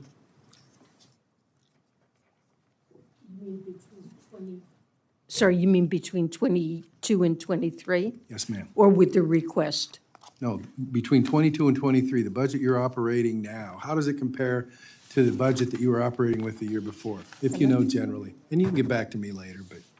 There was a $100 million decrease. Okay, and so can you tell me if you have an opinion on what the IRS's reputation is amongst the country? Have you done any polling or anything like that to see what generally taxpayers think, middle, wealthy people, bottom, I mean, are they kind of like the National Park Service? Are they a little different? What do you think their impression is? Well, it's extremely negative because the IRS has been starved for resources. And so there are insufficient I don't mean to cut you off, but I've got even less time than the ranking member does. So you think it's resource related that they have Absolutely. Have a bad reputation? It's nothing to do with historical culture in the agency or anything like that? The Is that your agency testimony? has been resource starved, and it's not been able to invest in the kind of technology that Is it makes your, it. is it your testimony that you think it's because of resource starvation that the IRS has a alleged reputation amongst taxpayers in this country? Is that your testimony? Is it because they were starved of resources in order to have a better reputation? People know that if you call the IRS, the phone isn't answered, and it's difficult to do business with the IRS, and that reflects a shortage of resources. I'll accept that as your answer. Can you tell me the specific energy jurisdiction that is housed in the Department of Treasury under the United States Code? I'm sorry, Can you tell me the specific energy jurisdiction that is housed in the Department of Treasury under the United States Code? energy jurisdiction? Yes, ma'am. I'm not sure I understand what that means. Okay, well then, let's try this one. Can you tell me what the election jurisdiction is of the Department of Treasury as reflected in the United States Code? And I'm just going off the statements that were made earlier, ma'am, about, I mean, they were wide-ranging as well they could. I'm just looking for specific jurisdiction in existing statute for energy policy from the Department of Treasury, from elections policy from the Department of Treasury.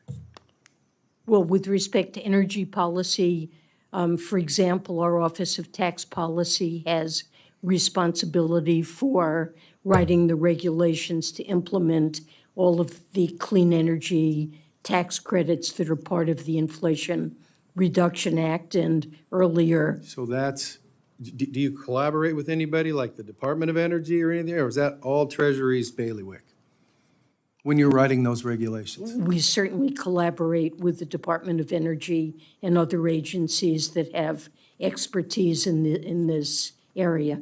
Okay. And I was listening, and I understand how important programs like childcare or low-income energy assistance, those are all good things.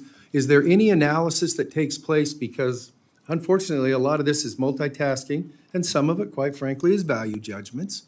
But when you talk about we've got to continue the child care tax credit and we've got to continue low energy, is there any analysis that takes place in terms of trying to find a sweet spot between what that costs and what is unfunded in the context of the debt?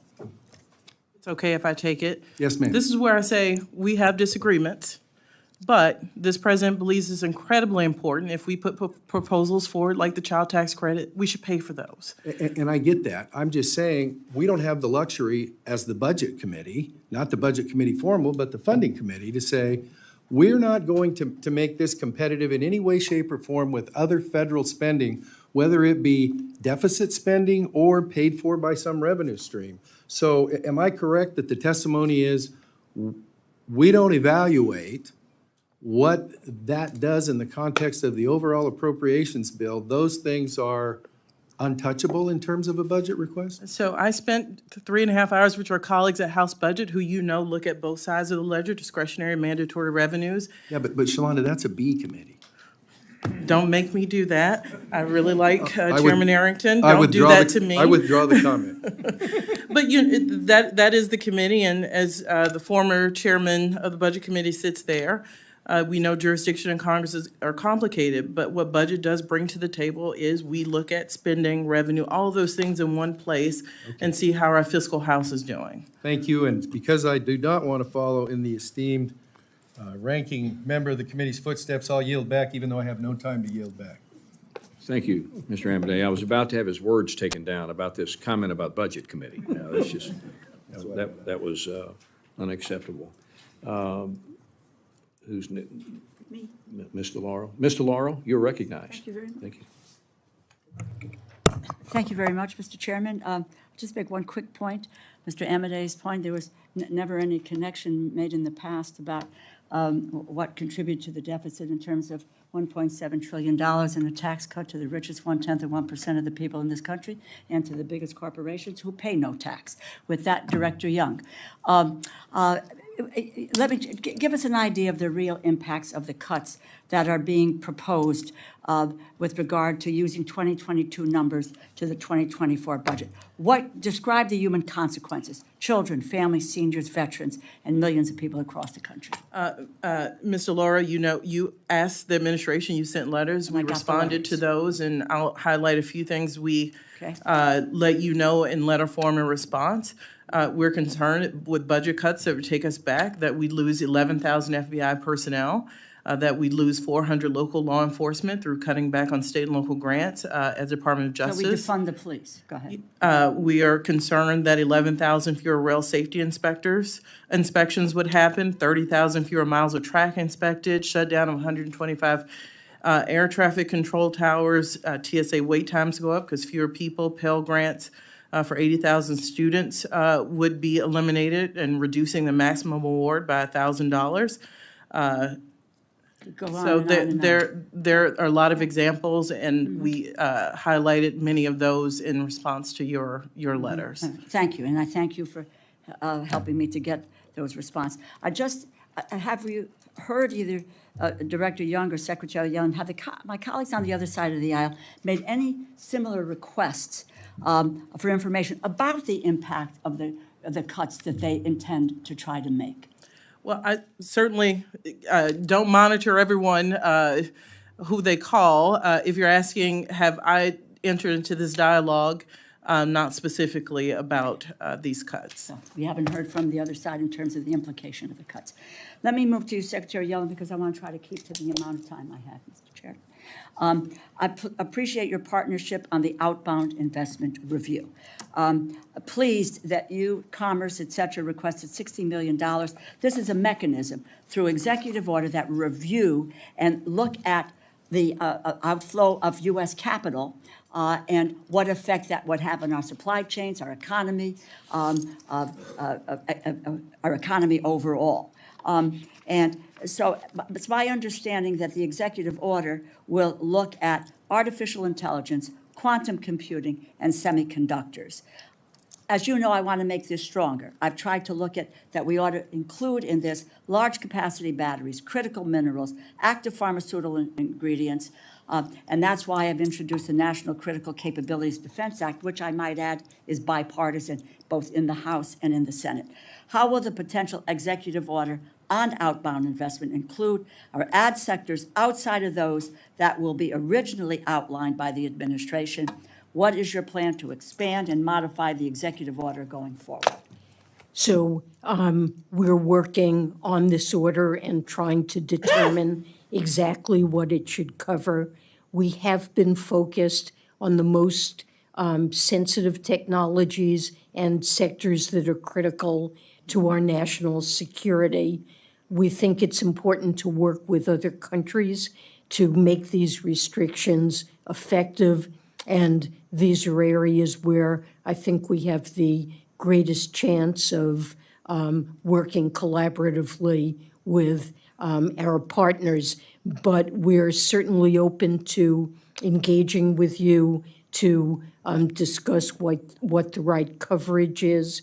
Would look forward to conversations there. I would say around supply chain issues, there are many initiatives underway to strengthen our supply chains. That is a very important focus of the Inflation Reduction Act when it comes to batteries, clean energy, and reducing our dependence on China, for example, where many of the critical minerals. So we are taking a range of actions on those critical issues. I would just add one with regard to active pharmaceutical ingredients. Let me just put it in real terms. We hit a pandemic where we found that the active pharmaceutical ingredients in drugs effort were not manufactured in the U.S., but manufactured in China or in India. We need to bring that back. I think supply chain issues are critically important. I thank you both very, very much for your work. Thank you, Mr. Chairman. Mr. Joyce. Thank you, Mr. Chairman. Secretary Yellen, I'm sure you know earlier this year the European Union's Corporate Sustainability Reporting Directive went into effect. This EU law has unprecedented scope and will impose ESG-related requirements on many U.S. businesses, requiring that they gather detailed information from their suppliers, which include American small businesses. These rules go farther than even the most aggressive proposals by our own regulators. As you know, SEC Chairman Gensler's proposal would mandate disclosure of Scope 3 greenhouse gas emissions from American companies. This proposal has been widely criticized for the burden that it imposes on businesses of all sizes. And as bad as the SEC's proposal is, the EU has now imposed a standard that is much more burdensome, in which many American businesses are already preparing to comply with. I'm sure you can understand why this proposal is troubling to members of Congress when foreign governments put their mandates on U.S. businesses. On this matter, what is the administration doing to protect U.S. businesses from burdensome foreign regulation and prevent efforts which undermine our sovereignty? Well, different countries are moving at different speeds and in different ways to address climate change. And we are encountering conflicts with other countries because of differences in our approaches.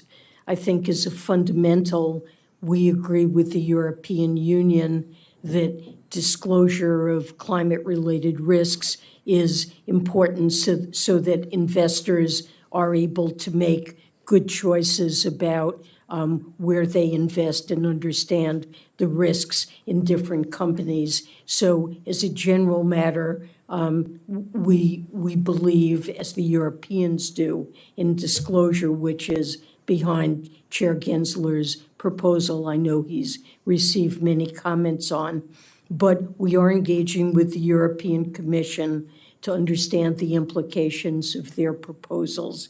We want to avoid unnecessary market fragmentation, which different approaches can produce. We want to maintain a level playing field for U.S.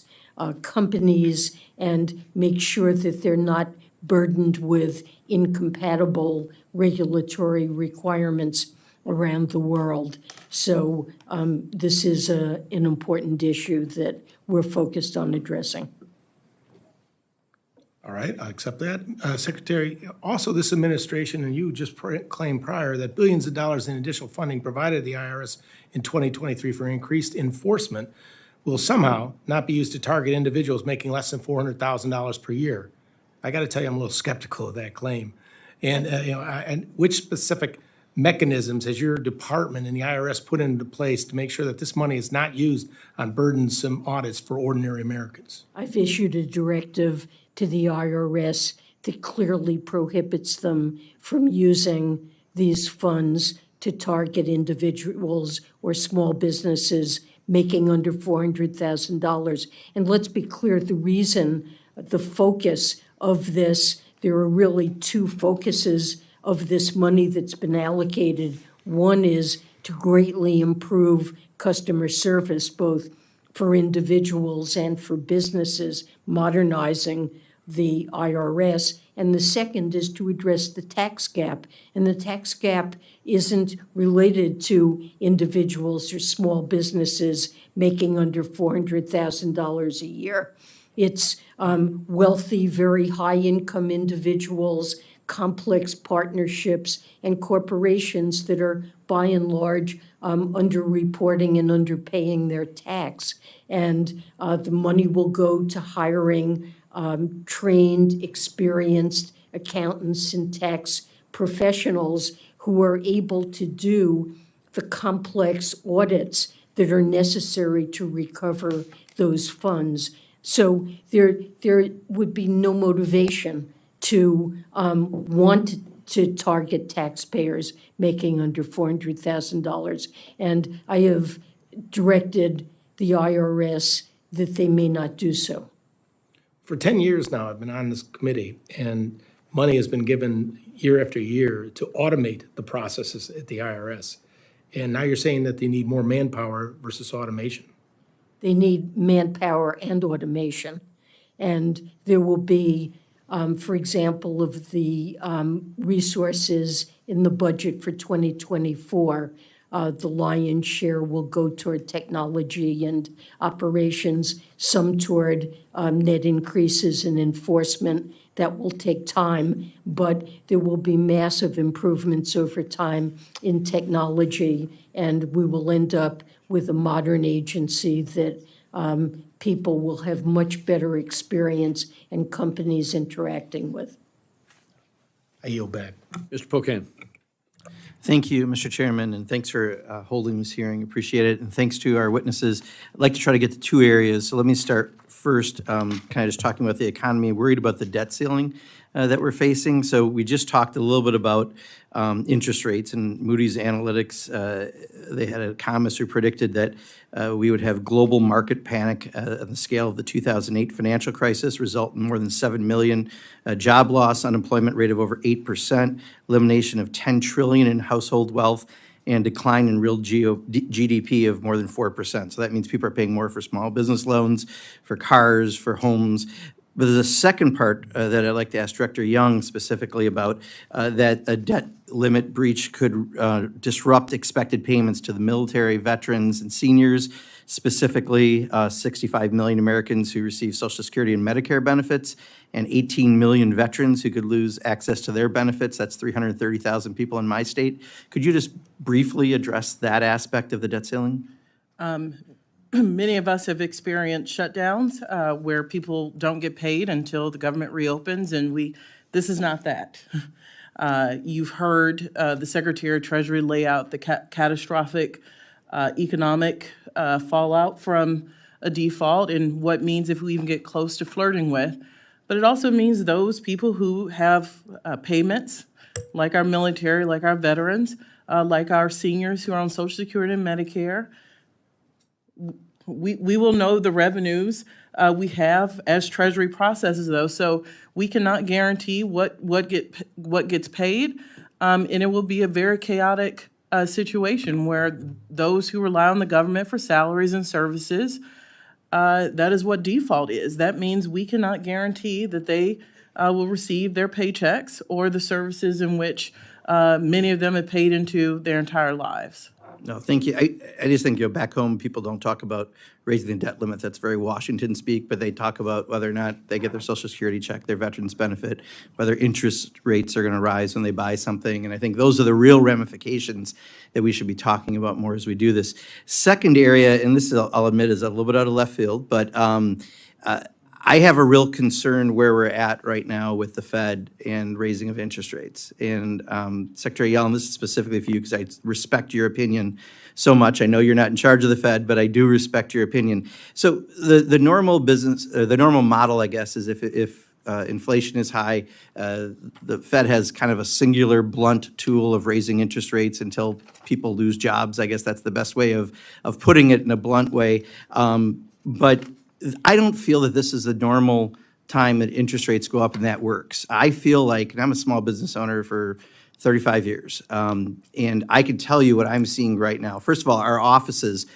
I'm guessing everyone has an unprecedented request for passports right now because people, after 3 years of not traveling, want to get out and go somewhere, and that's not going to be stopping. And in our business, we deal business to business, trade association, nonprofit. That's not stopping. They haven't had some of the events for the last 3 years. They're doing it no matter what happens. So demand isn't necessarily going down at the rate you'd expect, yet we are affecting the housing market. We're affecting banks right now. We're having a lot of negative effects by continuing to raise the interest rates, but it's not the normal model. I just don't feel like it from everything I'm seeing and experiencing from being on this planet for 58 years. So my question is, in your opinion, are we doing the right efforts? Corporate profits are way high. There's a lot of things that are askew as you look at the model that's happening. I feel like ultimately this could have some really negative recession-type ramifications and other ramifications, and I'm worried about continuing to raise interest rates. So first, let me say, I don't want to comment on the Fed's interest rate decisions. I respect their independence. Well, I was over there myself and had to make these decisions. I wear a different hat now and don't want to comment on theirs. But I've long said I do believe there is a path by which we can maintain a strong labor market and also bring down inflation. And I believe that's the path that the Fed would ideally like to follow. The labor market at the moment is extremely tight. There are roughly 2 vacancies for every person looking for a job. And that pressure it's certainly not the only factor involved in inflation, but it's contributing to inflation, particularly in services. So while some inflation is coming down because of supply chain reasons and impact of Russia's war on Ukraine, the Fed is concerned that they need to relieve some of that pressure. That doesn't mean we have to have a recession. I would admit that it is a risk whenever monetary policy is being tightened, but I believe that there is a path that will bring it down without really damaging the labor market, and that's what I hope we will see. I appreciate it. Yield back, Mr. Chairman. Thank you. Mr. Molinar. Thank you, Mr. Chairman. Secretary Yellen, Director Young, thanks for being here with us today. Secretary Yellen, on February 17th, over a month ago, I sent you a letter and asked you in your capacity as chair of the Committee on Foreign Investment in the U.S., CFIUS, to provide an update regarding large foreign investments in Michigan. Are you familiar with that letter? Okay. Yes, to date, I have familiar not with your received a letter. response. And my constituents want to know that you're reviewing investments that could pose a possible risk to our country and are doing it in a timely manner. When can I expect a response to my letter regarding a CFIUS review? I apologize that we haven't responded and promise that we will do so quickly. But I do want you to know that in the work we do in chairing CFIUS, that we are very focused on evaluating foreign investments in the United States that can impose national security risks. I can't speak to whether particular transactions are or are not being reviewed by CFIUS. That's subject to strict confidentiality. But the issues that you raise in your letter are ones that CFIUS takes very seriously and is attentive to. Okay, so I understand you don't want to comment on specific situations, but can you comment on what, in your view, would constitute a risk? If a China-based company has CCP members on their boards, do you believe that company with CCP members on its board constitutes a risk in the United States if it's located here? So I don't want to make a blanket assertion about that. It certainly could. But what CFIUS does is a thorough and detailed analysis of whether or not the investment is in areas or involves technologies or things that would involve a national security risk. Okay, would a company investing in the United States, if it has in its articles of association a requirement for the company to set up a CCP organization and carry out party activities in accordance with the Constitution of the CCP, would you see that as a risk to the United States? Well, it certainly could be a risk. I think I would need to know a little bit more about what the activity is and what the investment is, but certainly that is something that could certainly constitute. And if a company was requiring Americans to adhere to the principles of a hostile foreign government, would that constitute a risk? Well, I think we would need to know exactly what the business is of the company and how it impacts national security, because the focus of CFIUS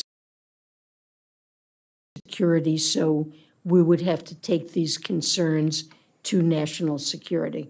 And if a foreign company requires its subsidiaries to promote influence and intelligence operations by foreign governments within the U.S., would that constitute a risk? Well, that certainly seems to go directly to national security. Okay. How, as the committee with responsibility for oversight, what you're telling me is this is a very important matter. Absolutely. But we don't have the information on how many CFIUS reviews are being conducted, which priority projects are being looked at. When communities or states are looking at different projects, how do they know how to make their decision? You'd said earlier how transparency is very important in making decisions, and I agree with that. What what guidelines do you have for communication on this? I can have my staff get back to you and give you more detail on this, and they may be able to offer briefings without going into details about specifics that could be helpful. And I think it's simply because, you know, and I noticed and I appreciated your comments about Russia, the situation in Ukraine. You mentioned China recently. Obviously, there's a, you know, new select committee on China. I happen to be part of that, as others do. And you know, in looking at that, we want to make sure we consider the threats posed by the CCP. And obviously, they're doing a lot of investments in the United States. And you're on point for this with the CFIUS reviews. These investments get very detailed analysis and serious review. And it is a very thorough process and taken very seriously to try to identify national security risks. I would ask my staff to give you more details on this, but Thank you, Madam Secretary. Mr. Chairman. Mr. Bishop. Thank you very much. Let me welcome our two witnesses, Secretary Yellen, Director Young. The President's budget invests in America, lowering costs, strengthening Social Security, Medicare, and attacking the deficit. On the other hand, the proposed unprecedented cuts in FY24 to FY22 levels that the Republicans have offered seems to have a tremendous effect on education, public safety research, and nutrition. Would this have a real damaging effect on our families, communities, the economy, and competitiveness? Treasury provides some critical services that American people rely on every day. Payments, tax refunds, taxpayer assistance. It appears to me that if we go back to 22 levels, it would be devastating to the American people. Treasury is responsible for revenue collection, financial management, borrowing, and debt collection for the entire government, and promoting international economic stability. You protect the integrity of our financial system, and you combat global financial crime and corruption.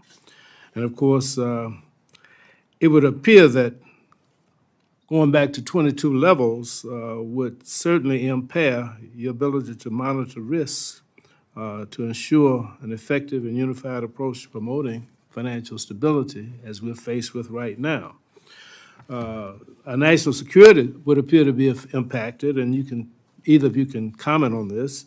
The Office of Terrorism and Financial Intelligence would be jeopardized, our national security would be jeopardized because you wouldn't be able to enforce sanctions, including the sanctions targeting Russia, and when we are supporting Ukraine, this would appear to send the wrong message to Mr. Putin. So it seems like your ability to carry out your functions would be tremendously limited.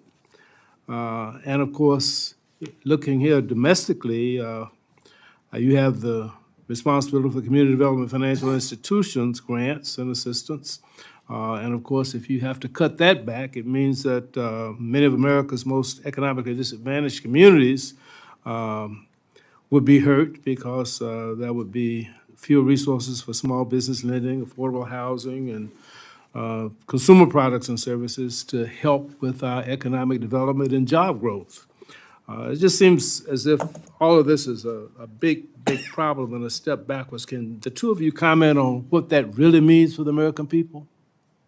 What the Republicans are trying to do by going back from the proposed increases that the president has offered to the 2022 levels? Well, you've given an excellent list of ways in which Treasury programs would be impacted. The Internal Revenue Service you would see we now are operating with an 85% level of customer service. It would revert to the abysmal levels we had before funding was increased. And the money that's allocated to the Inflation Reduction Act for modernization of the agency would have to go for the basics of processing returns.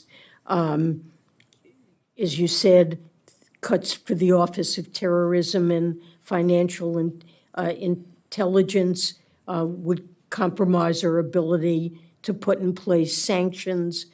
Cuts to FinCEN would mean we were less able to combat corruption and money laundering globally. Cuts to the CDFI fund would mean we're less able to support disadvantaged communities and financing there. And really, these are all important ways in which Would you say Treasury would that, be that, effective. that to do that would really be to fly in the face of common sense and the protection of the American people? Yes, absolutely. And with respect to the IRS, it would be deficit increasing, not deficit reducing, because the money that we provide to the IRS has a great impact on its ability to collect taxes, and so it would be a false economy. I think my time has expired. Ms. Hinson. Thank you, Mr. Chairman. Good afternoon, ladies. Secretary Yellen, thank you for coming before our committee today. It's nice to meet you in person and get the opportunity to ask you some questions. And Shalonda, Madam Director, thank you. It's great to talk to you. It was great to have a conversation yesterday as well. I really appreciate your time in answering some of my questions yesterday before the committee hearing. So what I want to start with is, Secretary Yellen, I want to follow up a little bit on your comments that my colleague was kind of asking about CFIUS specific to national security. Obviously, with Treasury's role in making sure we're taking a better look at transactions and foreign investments, specifically the foreign investments by entities like the Chinese Communist Party. I'm also on the Select Committee on competition with China. So we're working to, of course, combat their efforts to gain control over critical areas of our society. It's never been more vital in my mind to conduct that critical oversight of our foreign investments that do risk our national security. And so a hot topic on the Hill today, I want to touch on TikTok, because for the past several years, TikTok has been negotiating a national security agreement contract with CFIUS in response to the criticisms that the app is putting American data at risk. But earlier today, we learned that TikTok had published a video. There was a video on of a date of an Energy and Commerce hearing before it was publicly noticed. And this video, I have a clip here, but it was inciting violence against members. And I seek unanimous consent to enter this reporting into the record, if I may, sir. Any objection? Without objection. But I see this as directly threatening, and this is something that this platform, enabled by the Chinese Communist Party, has enabled. So I believe the time to act, frankly, was yesterday here. And additionally, the Treasury Department issued a statement just today that CFIUS will not clear any transaction unless it determines that there are no unresolved national security concerns. So will you commit to us today that if CFIUS is aware of any outstanding unresolved national security concerns, that a TikTok transaction will not be cleared? So I regret that I cannot talk about an individual transaction, even to indicate whether or not CFIUS is looking at it. There are strict confidentiality obligations. But on the more general point, absolutely, CFIUS looks very carefully at these transactions and will not clear a transaction if there are national security concerns.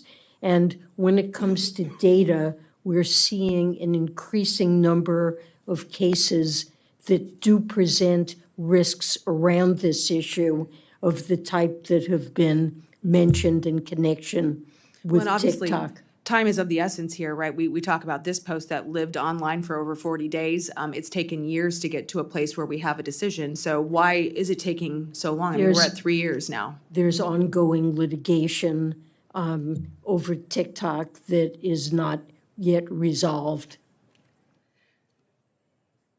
So if that litigation is playing out and if you have legitimate concerns about national security, is there any tool that you can use to put a stop to this? Is there any tool that you have in your toolbox? I mean, yes, there are tools that are in the toolbox. What would you use then? I mean, while this litigation is ongoing, what mechanisms could you turn to help protect the American people in this case against a Chinese Communist Party enabled platform? So I'm sorry, I really can't talk about the details of this case, but there Can you talk about it in generalities in terms of the tools that you might use? If maybe let's take TikTok's name off of it. If it is in general a threatening entity, what would be the tools that you would use? requirements that the business of the company be structured in the United States in a way that protects national security. While we're on the subject of national security, I'll move on, but what is the department doing to make sure that its core services are protected from cyber attacks? Cyber hygiene is obviously a very crucial part of protecting Americans' information. What is the agency doing to make sure that you are hardened? So we are greatly enhancing our cybersecurity investments. We've requested increases to be able to do that, especially given the role that the department plays in imposing sanctions. We are a target of a serious number of cyber attacks, and we are investing very heavily in cybersecurity to meet very high standards. All right. Thank you, Madam Secretary. I yield back. Mr. Cartwright. Chairman Womack, Ranking Member Hoyer, thank you for holding this important hearing. And Secretary Yellen, thank you for coming. And Director Young, you as well. Director Young, my question is for you.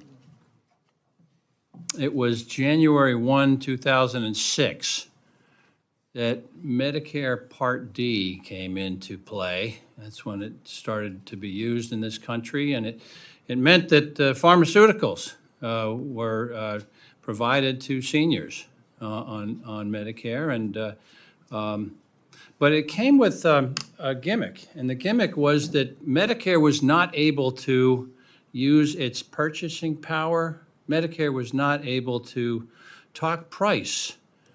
Medicare was not able to negotiate with drug companies as it bought its supply to for the seniors who depended on it.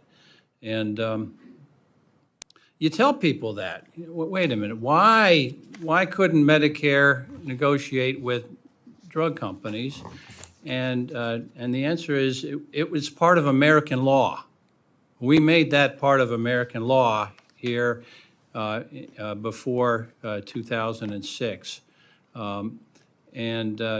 People have a hard time believing that that happened. But with the Inflation Reduction Act, Congress has begun to break that log jam. Certainly it is a limited formulary being the $50 word, which means a list of medications. It's a limited formulary to start with, but Medicare has now been authorized to negotiate prices for some of these drugs. And we've seen the effect. We've seen the effect of insulin prices coming crashing down, and all of the people who depend on insulin, you know that they appreciate that. My question for you, Director Young, is what next steps do you think are necessary? And what more can we do to lower drug prices for seniors in this country? You've laid out what the Inflation Reduction Act does. I don't need to repeat that, but you're absolutely right. That law began to change the government's ability to negotiate drug prices. I don't need to tell all of you what this country pays for drugs is vastly higher than other economies around the world. You just have to ask yourself why that is. In this budget, we go further than the Inflation Reduction Act, where more drugs will be brought into negotiation. the time frame would be about for it.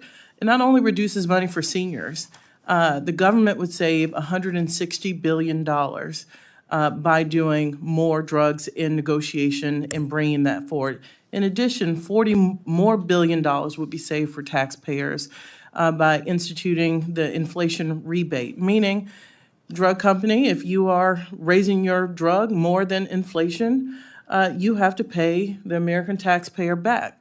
And it's really using the purchasing power of Medicare to do two things: bring down costs for seniors and taxpayers, and extend the life of Medicare. That is part of our proposal to help the insolvency issue with Medicare. Thank you for that.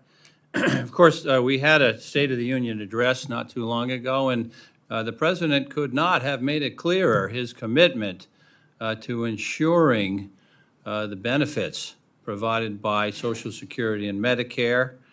There have been voices, not everyone's voice, but there have been voices that are calling for cuts for those programs, for those insurance programs. And my question for you is, how can Congress work to reject any efforts to cut Medicare and Social Security benefits that people paid into their whole work lives and that people depend on in their seniority and in times of disability?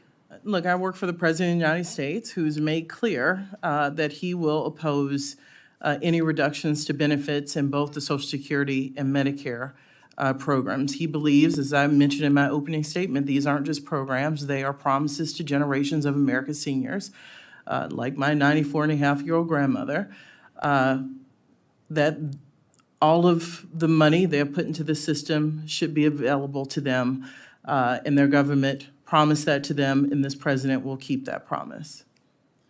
Well, I thank you both for appearing this afternoon, and I yield back, Mr. Chairman. Mr. Carl. Oh, thank you, Secretary Yellen and Director Young. Thank you for being here and being able to speak in front of the committee.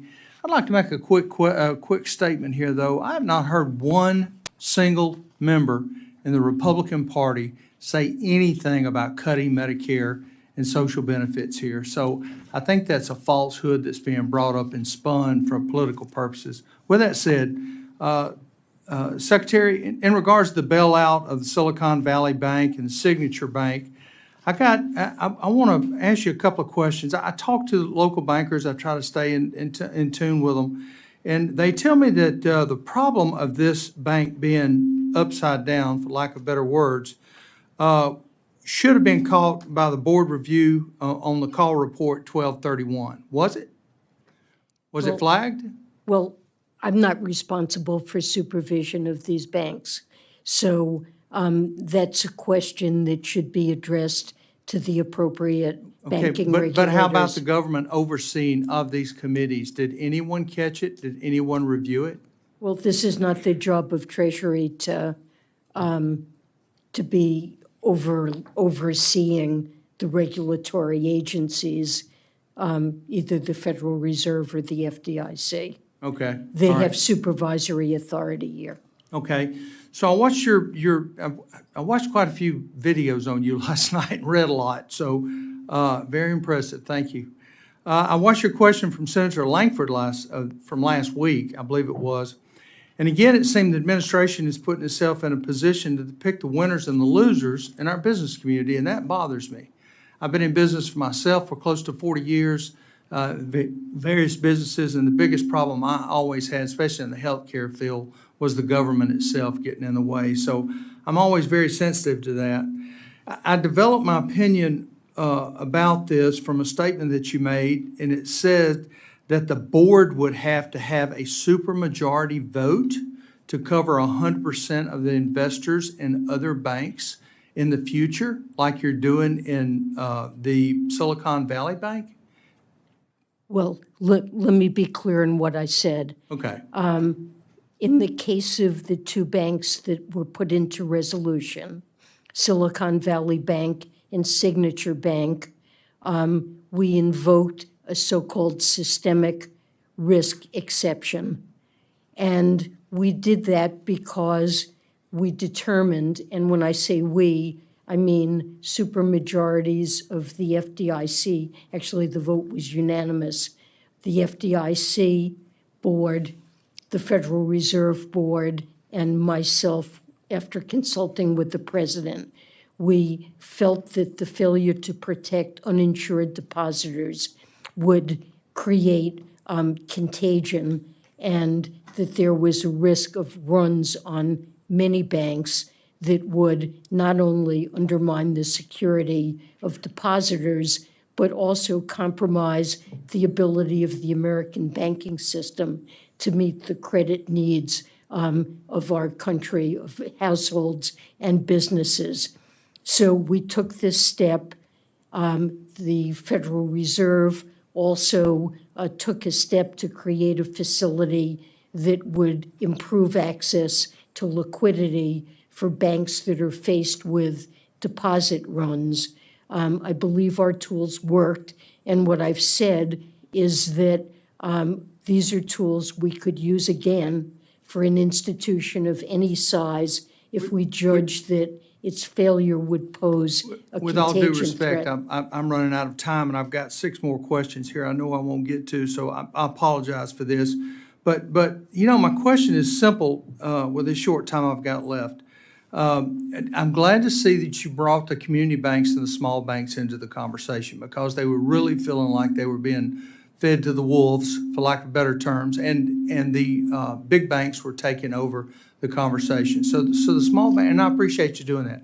And that was something I pulled from that conversation last night. But let me ask you a question. If a small rural community bank in Alabama that invests into our rich coal mine communities and/or our oil drilling in the Gulf of Mexico investments, or doesn't adhere to the policies of the ESG, the political left-wing policies that are being pushed on, do you think they would get 100% bailout too?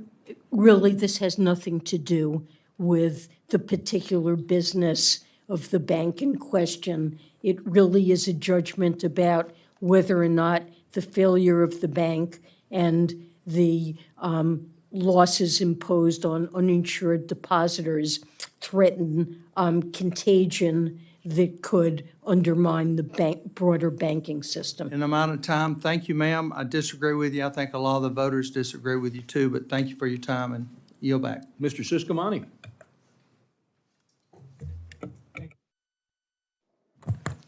Thank you, Mr. Chair. And Secretary Yellen, thank you for being here. Director Young, nice to meet you both. I appreciate your time. And thank you for coming before the committee to testify today. The state of our economy is one of the most important challenges that we're facing here in Congress and everywhere I go, especially in District 6 that I know well. I'm worried about the rampant inflation, unchecked government spending, and our national debt as well. And as we've seen in the past few weeks, information is spreading at a very quicker pace than ever before, a much quicker pace than ever before. And stability is needed in that. Now, Secretary Yellen, I'd like to follow up on some of the questions here by my colleagues regarding the recent bank failures.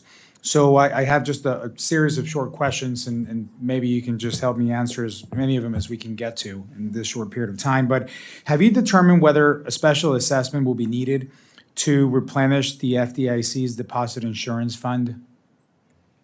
If there are losses, then a special assessment would be needed.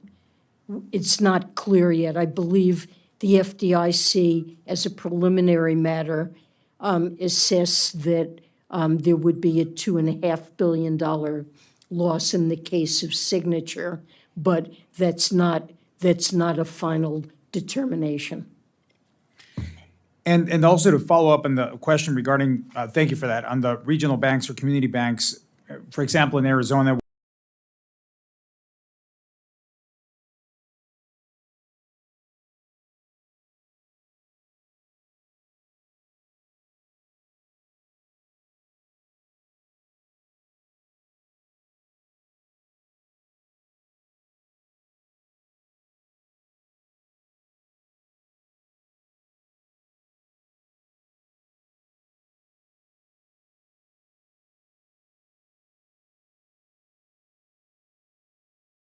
In the fund. fund with taxpayers be on the hook to replenish it? No. And do you believe that the Fed's decision to raise interest rates will result in additional bank runs? I'm not going to discuss the Fed's decisions on interest rates. How do you think that would impact this subject in the conversation, the raising of the interest rates? The Fed is addressing a significant inflation problem, making decisions that, in its independent judgment, are best. Also, I know, taking account of financial stability concerns, and I'm not going to comment on their decisions. Thank you, Madam Secretary. Mr. Chairman, I yield back.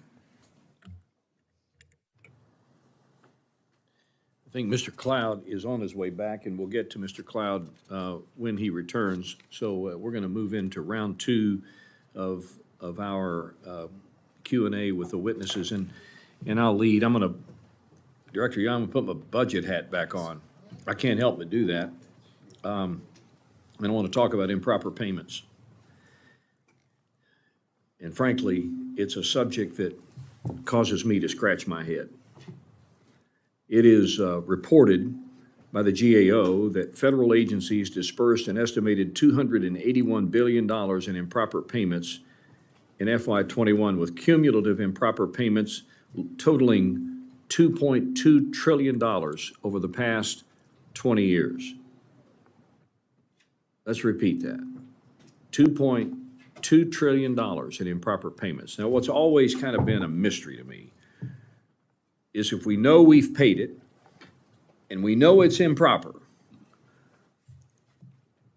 how do we continue to live with that reality? So, Director Young, help me understand how OMB is focused on reducing improper payments. And I've just given you some numbers, so if I am off base, if I'm out of bounds on the subject, let me know. But I remember when we were doing, as budget chair, when we were doing the FY19 budget, obviously reducing improper payments was a critical component of us getting to achievable balance. So help me understand this improper payment phenomenon. Look, I think this is a place we can find commonality in wanting to find solutions. Not to, with the secretary here, not to speak in her stead here, but one thing, and I've talked to Senator Kennedy from Louisiana about this, who's interested in making sure that Treasury has access to the Social Security death data to make sure that we are paying living human beings. That seems common sense to us, and we have taken steps to make sure that that happens. Unemployment insurance is, I believe, especially during the pandemic, the poster child for having this conversation. The budget has a proposal that would give us more tools to go after. Look, we saw criminal syndicates taking advantage of programs that American citizens needed during the pandemic. We should lock arms, in my opinion, and come together and make sure they cannot take advantage. Part of the problem in unemployment insurance is 50 different systems. Each state runs their own system, which means it is hard to stabilize those systems from a federal level because each state are in different places. We've got to do something about that, and I hope we can work together on going after fraud, especially in the unemployment system. And we have a proposal to do this, and I'm happy to work with anyone to go after this, because these programs need to be there for hardworking Americans who need this stopgap between jobs and should not be taken advantage by fraudsters and, frankly, big criminal organizations who have just gotten very good at gaming the system. Do we not have the proper controls in place to prevent it? Not currently. And part of the problem, as I said, is this very bifurcated state-led system. It is a federal-funded program run by the states, and we've got to do a better job of just getting in the weeds with each state, meeting them where they are, but it has got to improve. Yeah, well, people that have testified in this hearing today, including my friend Steny, have indicated, and I agree, that we all want people to pay their fair share. And nobody should be asked to pay really more than their fair share. But I think the American public would be just as concerned, if not more concerned, with the alarming rate of improper payments coming out of the federal treasury and going to people who should not be collecting that money. Would you not agree with that? Yeah, and that is I exactly. mean, it's outrageous. Yeah, that is exactly why we ever posed. Look, it shows that an investment in doing away with the fraud that you talked about has a return on investment of 10 to 1. Why wouldn't we do that? And I think there is a place for commonality as we work through what's going to be a very complex budget and appropriation season. So I look forward to working with you on that. Last question is regarding the federal workforce, and maybe we can just take this for record and get back to me on it, but increase in the federal workforce by 82,000 people, 3.6%. A lot of these people are working from home. I'll submit a question for the record on this because I am curious as to how we are justifying the work from home piece and not reducing our footprint, if you will, from a facilities point of view, but we'll submit that for the record later. And I'll yield my 6 seconds to the distinguished ranking member, Mr. Hoyer. Thank you for your generosity.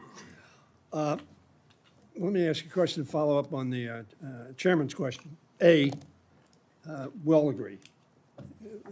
Fraud on the federal government that undermines the ability of the federal government to help people who are in need legitimately ought to be ferreted out and prosecuted, period. Madam Secretary, I want to ask you a question. I've talked to the chair about it. It bugs us both. I hear advertisements all the time on TV about people who, for whatever reasons, didn't pay their taxes. And this company is going to make sure that they cut their taxes in half or in third or a quarter. Now, if I'm listening to that ad and I haven't paid my taxes or am about to pay them, I don't have them, whatever, that encourages me not to pay them and get a better deal. It's not really a question, but you ought to look at that. I'm going to ask the IRS commissioner the same question because it's as if you really don't have to pay your taxes and we'll get you a deal. Whether you're making $4 or $4 billion, we'll make you a deal. And I think that undermines the voluntary compliance, which the U.S. has been very high on. Let me go back, and you don't need to answer that question, but it is a concern. Madam Director, you mentioned a figure in terms of getting rid of fraud and what the return is on enforcement.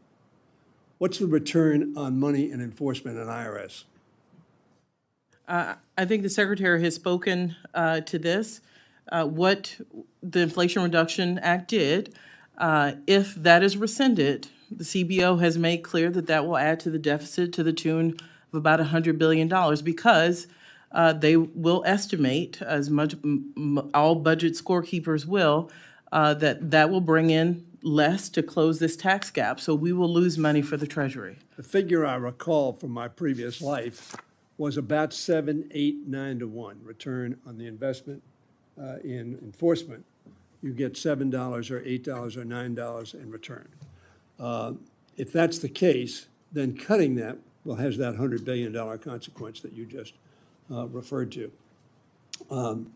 Let me close with this. We won't have a third round. And this is not a question. But we talk about debt, and I'm very concerned about the debt, and I like to think that we are fiscally responsible. We need to be fiscally responsible. In the last Congress, we spent a lot of money as a result of the pandemic. Excuse me, the Congress before that, the 116th, with the signature of Donald Trump and the agreement of the Secretary of Treasury. Why? Because we had an extraordinary challenge. If it was not resolved, would have cost much more than the money we actually spent, notwithstanding the fact it was a large number. So I think we need to work together as we work together on the debt limit in the Trump administration, as we work together on meeting the pandemic in the Trump administration. We need to work together to get our country on a sound fiscal footing while at the same time investing in making sure that our economy grows, is vibrant, which will also reduce the deficit. Now, lastly, this is not a question. None of these are questions. I'm pontificating. as it will come as a great shock to everybody in this committee, I have a passing interest in where the FBI is going to be located in the future. No. I knew that would shock the chairman. A new consolidated FBI headquarters remains among my top priorities. I remain concerned about the low weighting of the cost criteria as only 10%. If we're concerned about deficit, we got to be concerned about costs for what we buy. 10% being ascribed, this is not a question, is in my opinion not justifiable. The chairman can speak for himself, but we will have conversations about that. In the 2016 House resolution authorizing this project, Congress made it clear that GSA should consider the total cost of the government of relocation, site preparation, and site acquisition. Congress has made clear that whatever pocket of money comes out of it should be counted as part of the cost of this site, whatever pocket it comes out of. I just make that observation. I don't want a response at this point in time, but I'll continue to express my concern on that case. And Mr. Chairman, you and I have discussed that. We'll continue to discuss it. Mr. Chairman, if I could thank the ranking member for his passion on this, I appreciate it, and I will take it back. I look forward to the conversation. Welcome back, Mr. Cloud. Thank you. Your turn. Thank you, Chairman, and thank you, Secretary and Director, for being here today. Wanted to ask the Secretary some questions. First of all, and I know you could probably give us a 3-hour lecture on this and still have more to say about it, but if you could give us the 30 to 60-second version on how important is it that the U.S. remain the world reserve currency? Well, I believe we derive significant benefit from the dollar serving as the reserve currency. It's an important way in which we lower the cost, the borrowing cost that the federal government pays on its outstanding debt. And I would say that in imposing sanctions and trying to address global problems like Russia's invasion of Ukraine, the fact that the U.S. dollar is used so widely in transactions facilitates our ability to impose those sanctions. Now, this week, Russia and China got together, and Russia has said they're going to start using the yuan to settle trade deals. Does this concern you? And they also said that this would help accelerate the process of establishing a multipolar world order, which of course would mean a weakened U.S. on the global stage. Well, I certainly want to see the dollar remain as the world's reserve currency. And there is a motivation that Russia and China have to try to develop another system that avoids the use of the dollar. But this is something that's tremendously difficult to accomplish. And I have confidence that the dollar will remain the world's reserve currency for a long time to come, in spite of there being various efforts to create systems to get around it.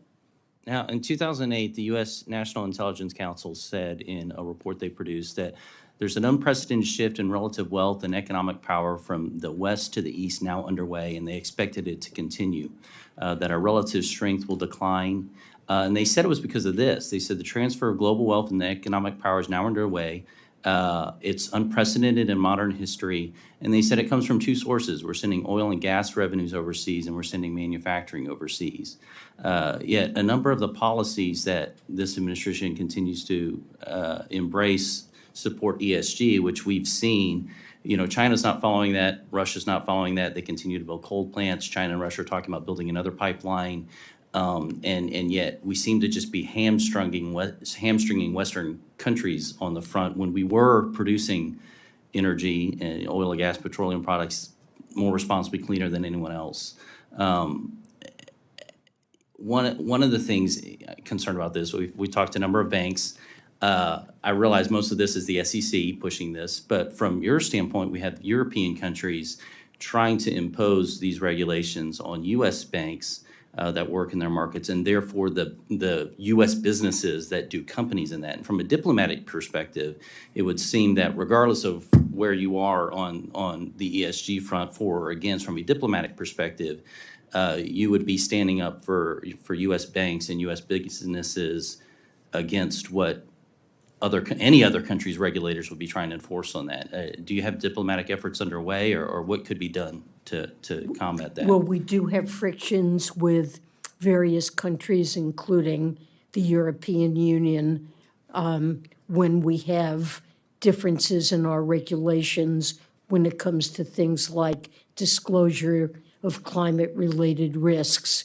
Ideally, we would have a common system globally. I think that would level the playing field and reduce the burdens on businesses of what they're forced to disclose. But countries are making significant efforts to address climate change now, which I regard as a good thing. And tensions arise when we go about doing that in different ways. But we do have I'm sorry, I only have 20 conversations. seconds left. I wanted to ask you one more question. You mentioned leveling the playing field. I would think we'd want the U.S. to be more competitive than other countries. Biden has stated policy. He has said himself that he's trying to create a multipolar world. It's an objective he shares with Putin and Xi. Do you also share the goal of a multipolar world? Yeah, I'm not sure exactly what it is you're driving at here, but Well, monetary policy certainly affects global dynamics, and if the president's agenda is to help create a multipolar world, I'm wondering how our financial policies would affect that, and certainly the diplomatic efforts that you are incorporating with other countries.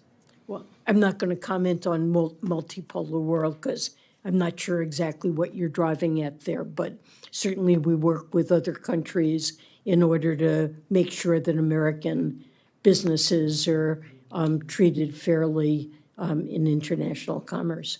Okay, thank you. I yield back. Mr. Pocan, I'm going to yield 20 seconds to the ranking member. just 20 seconds? 22. But let me make a comment. The entire effort of the 117th Congress to make sure that the America economy and the American democracy was the transcendent democracy and economy in the world. That was our whole objective, and I think if we confirm it, it will be achieved. Thank you. Thank you. Thank you, Mr. Chairman. Secretary Yellen, I understand you're not going to speak for the Fed, but I'm going to ask the question in another way, that you as an economist, could it be that there is the economic conditions right now are substantially different than in the past, given we just came out of a 100-year pandemic where the nation was largely disrupted for about 3 full years before we're getting to where demand is incredibly resilient, and after 9 interest rate hikes, demand has not moved a whole lot, that as an economist, could that sort of set of conditions, once-in-a-year pandemic, be different enough that we should be looking perhaps at some other measures to reduce demand? Look, I'm just going to say, of course, the pandemic was a very unique event. And in terms of its economic impact, we've really never seen anything like it before. It led to enormous shifts from services, goods and services, away from services toward goods, and then back again away from goods toward services. We saw enormous supply chain issues develop that contributed to inflation. Because of this shift toward goods, those are receding now, lowering inflation, but we have a shift back in the direction of services. Services are having a hard time re-employing a workforce in tight labor markets. This is extremely unique, and consumer spending is proven to be robust. But GDP growth has slowed. We had a very rapid recovery. It has slowed, and we're back at full employment again. And I think there's a chance here that what the Fed is doing will serve to bring down inflation while maintaining a strong labor No, I market. appreciate it. Thank you. I just think sometimes, I know that's their only tool they have, but sometimes when your only tool is a hammer, everything looks like a nail. And I kind of feel like at this point, we need some other approaches, whether it be a windfall profits tax, because corporate profits are still soaring, some kind of limited price control, just something else. But thank you very much for that answer. Director Young, so here's the question. Before it was inferred that no one has ever in the life of Republicans talked about cutting Medicare or Social Security, even though my Senator Ron Johnson has recommended we put it on the chopping block every single year. At least that's one Republican. I have heard several Republicans this year said that we should raise the retirement age perhaps to 70. Now, to me, I think I would call that a cut. If it's not a direct cut, it's at least a bait and switch. But could you talk just a little bit about if we actually raise the retirement age to 70, how that would impact people who've paid into it, and whether or not it's fair to call that a cut or whatever we would exactly call that? Look, and I'll be very simple. That is a cut to benefits in our estimation. I know there's some disagreement with that, but that is fewer years receiving benefits from Social Security after people, for 20 years of their career, expected to start collecting Social Security at a certain age, and then the goalpost is moved. That is a benefit cut. Yeah. Thank you. There's a lot of people who work in the trades in particular in my district who I know quite well who, at some point, even if we're living longer, your body isn't necessarily allowing you to still to lay brick or to be an iron worker, and just to raise that age would be certainly a bait and switch to those folks and have a negative effect. And I would call that a cut. So that's the only reason I wanted to put that out for clarification. I'll yield back, Mr. Chairman. Mr. Molinar. Thank you, Mr. Chairman. Secretary Yellen, first of all, thank you for being willing to brief me at my office on the CFIUS review process and where things are. I appreciate that very much. Director Young, I wanted to ask you a couple of questions. The Government Accountability Office reported that as of January 31st, 2023, there was $90 billion in the American Rescue Plan funding remaining that is unobligated. That's a huge sum of money. Unfortunately, we haven't received timely updates about available balances from this recent legislation. Can you confirm that number? Sir, I'm sorry to hear you have not. We have sent up to Congress. I'll make sure this committee has the balances. I have it here. We'll put it in the record and make sure your office has it. I would say for COVID funding writ large, the bills in total, 98% is obligated. Of ARP specifically, 95% But is obligated. Is 90 billion the amount? 'Cause I'll make sure that is the amount, but it sounds in the range. Okay. I want to be exact with you and No, I provide that appreciate that. information. But the fact, would you agree that we're no longer in an emergency? So if I can, I'll let you know where the majority of those funds are. And you're Well, right, no, the I'm public just- health emergency is the administration, the president is lifting that order May 11th. So we no longer have a need for a rescue plan. Would you agree with that? I mean, the emergency is over. I mean, that's what those funds were intended for, right? Mr. Molinar, I just want to make sure you know where the majority of funds remain unobligated. And of course, it is Congress's discretion if they want to go pull those funds back. The majority of those funds remain in pensions, which, as you know, it has a long outlay and it remains in veterans benefits. And there's some money in HHS that, after not receiving more money, we plan on using for next generation vaccines. So what you're saying is you've already figured out how you want to spend it next time, rather than saying, we have an opportunity to pay down the debt. I mean, $90 billion would go a long ways to paying down some debt. No, I said it is Congress's decision. I'm, as you know, very attuned to the Appropriations Committee's constitutional role here. What I'm saying, as you make those decisions, know that most of the money remains from pensions. But unobligated based on an emergency that's no longer there, right? Well, pension funding in ARP was always intended to spend out over a longer period of time. So you would be taking funding back that a lot of pensioners would depend on. Veterans care. Well, let me ask you this. Sure. Through the appropriations process, you're the expert. couldn't we fund those pensions as part of the appropriations process like we normally do, rather than using emergency funding that's no longer for an emergency? I will say typically multi-employer pensions is not done by this committee, but I'm sure you all will weigh in. Look, we will provide the data and we will have a robust back and forth to see what makes sense here. I'm just simply pointing out that the majority of the money that remains was always intended to have a tail. And the question on resources for HHS is, do we want next generation vaccines for COVID? Well, and I approve of the idea of going through the appropriations process. I'm on the Labor H subcommittee, and we can certainly look at that. But why would we tell the American people we need to spend $6 trillion of emergency funding in this last Congress, and then find out we're no longer in an emergency and we still are going to spend that money? That to me seems like fraud itself. Well, Mr. Molinar, I'll be just very candid. We asked Congress multiple times for additional funding for next generation vaccines and therapeutics. A lot of, as you know, immunocompromised people, current therapeutics do not work. We were told no by Congress. So what we are doing now is looking at the unobligated balances at HHS and going to focus on those things. Now, what won't happen are things like long-term research in long COVID, which we don't know a lot about. So we will have to relook at our priorities here. Well, I trust you're very capable in this process, and that when you come and talk to our appropriations committee, you're someone who has tremendous credibility. They told me no.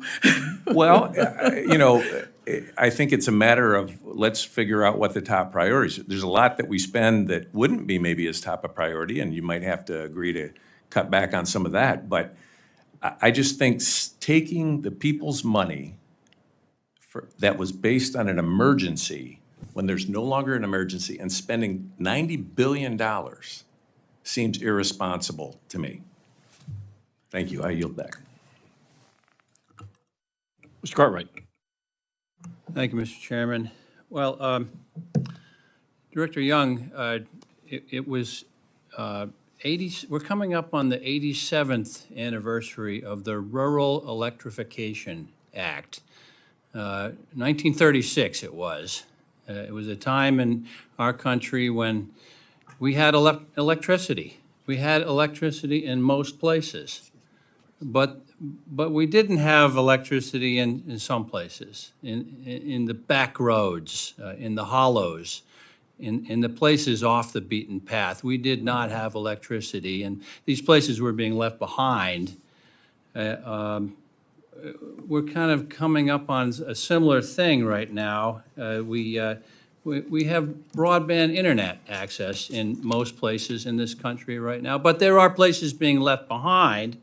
And in the IIJA, we legislated $45 billion to make sure this doesn't happen, that we follow the pattern of the Rural Electrification Act, and that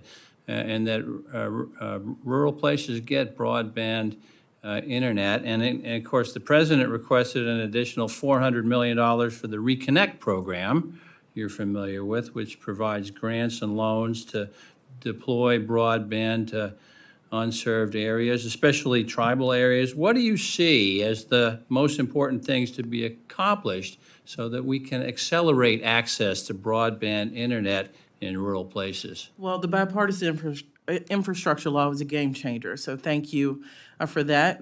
We believe the shorthand, the ACP program at FCC will bring broadband to 15 million homes in this country. You're looking at a caution light, girl. I grew up in a town of less than 2,000 with a caution light, so I'm very aware of those communities who often don't have adequate attention from their federal government or state government. This is meant to change that, and you have my commitment. We've just started to implement this. If more needs to be done, we'll be right here making the case, working with Congress, because, you know, this is not a luxury. We saw children sitting in the parking lot of McDonald's during the pandemic. That should not happen in this country. It is a necessity for kids, teachers, parents to have high functioning internet, and it's no longer. It's like 20 years ago saying having a cell phone was a luxury. Now, most people consider it something they can't do without in life. I would suggest that internet is the same way.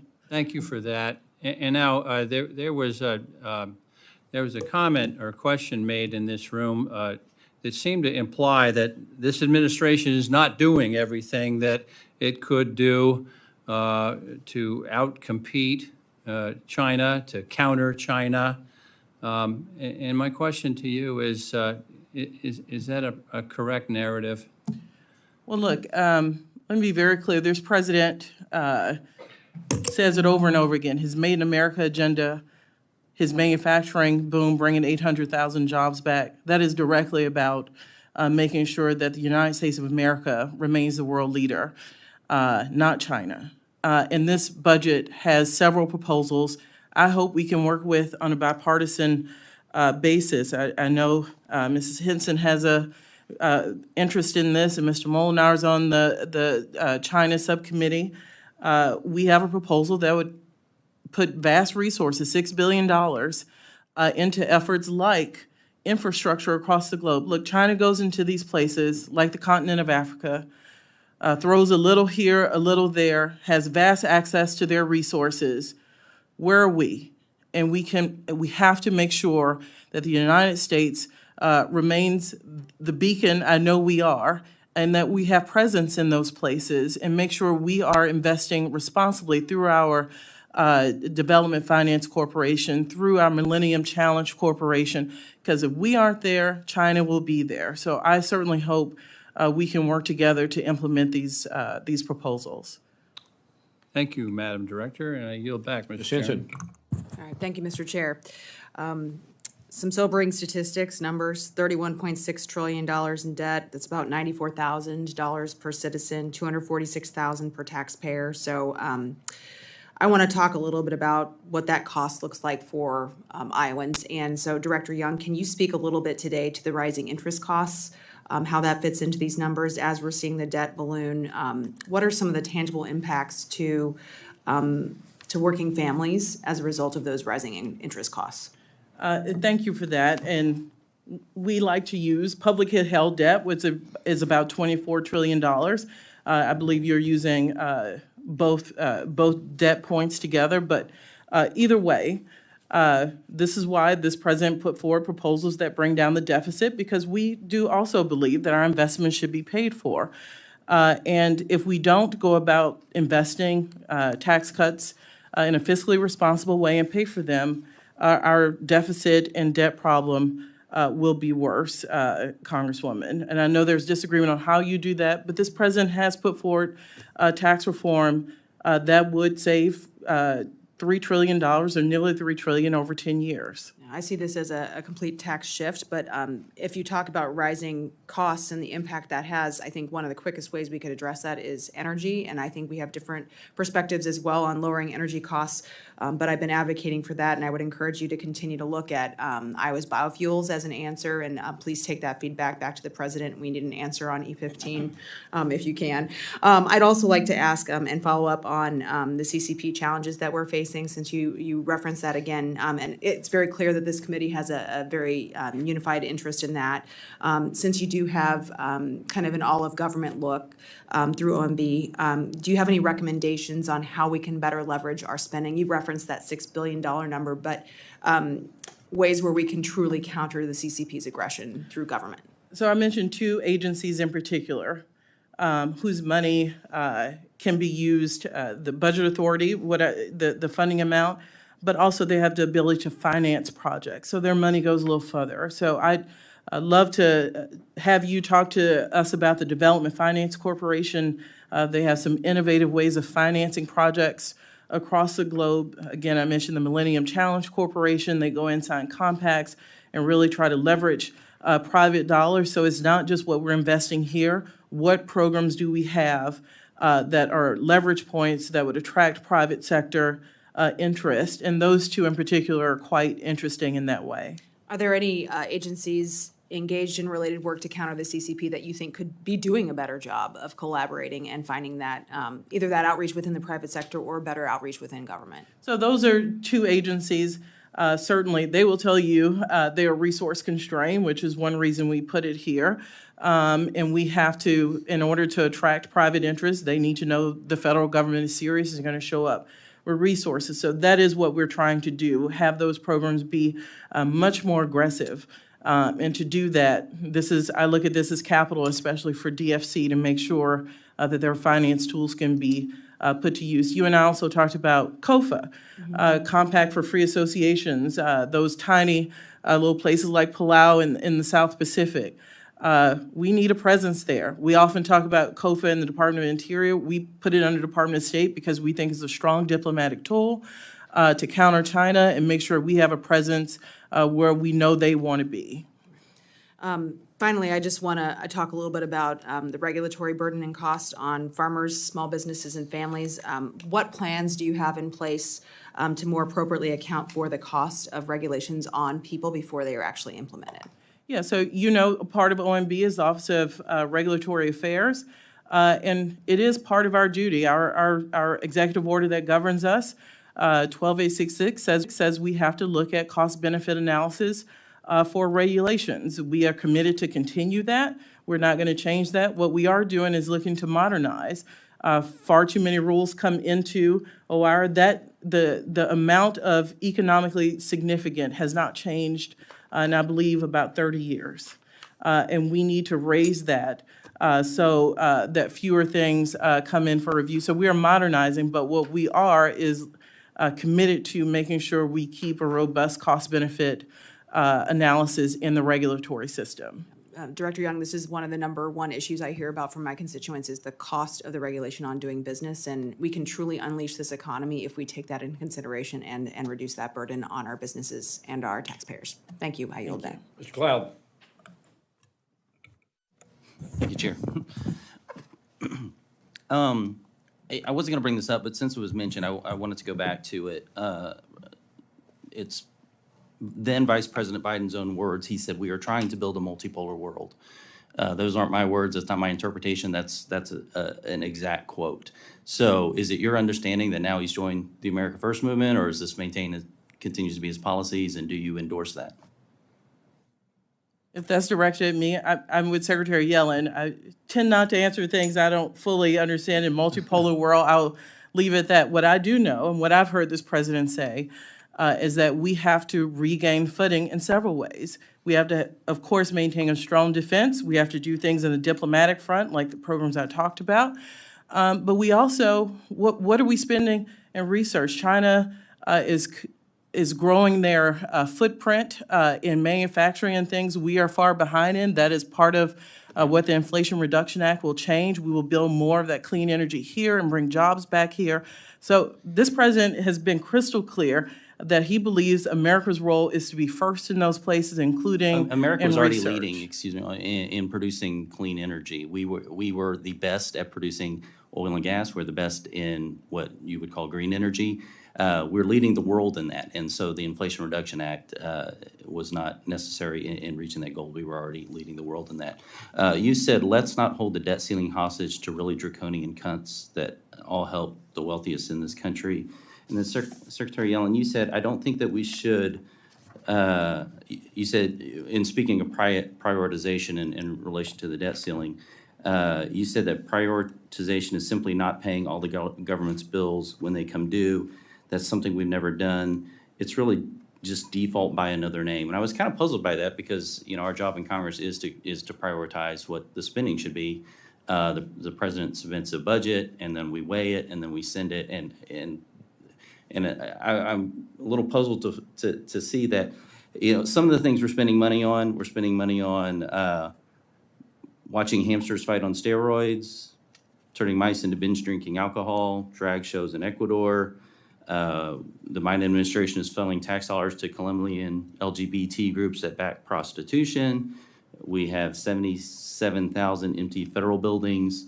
One of the big things going on at the border is no bid contracting that's under investigation now.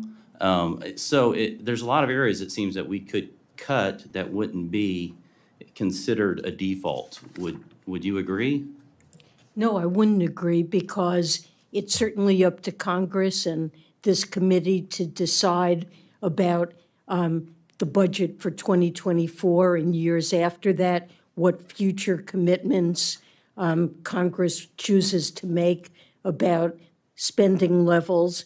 But the debt ceiling is about paying bills for programs Congress already approved. No, but and there are has some, undertaken. for example, the COVID funding that was mentioned, it's $90 billion, I think, of funding Well, the that's not being bills that used. come to Treasury to pay cover expenses that Congress has authorized.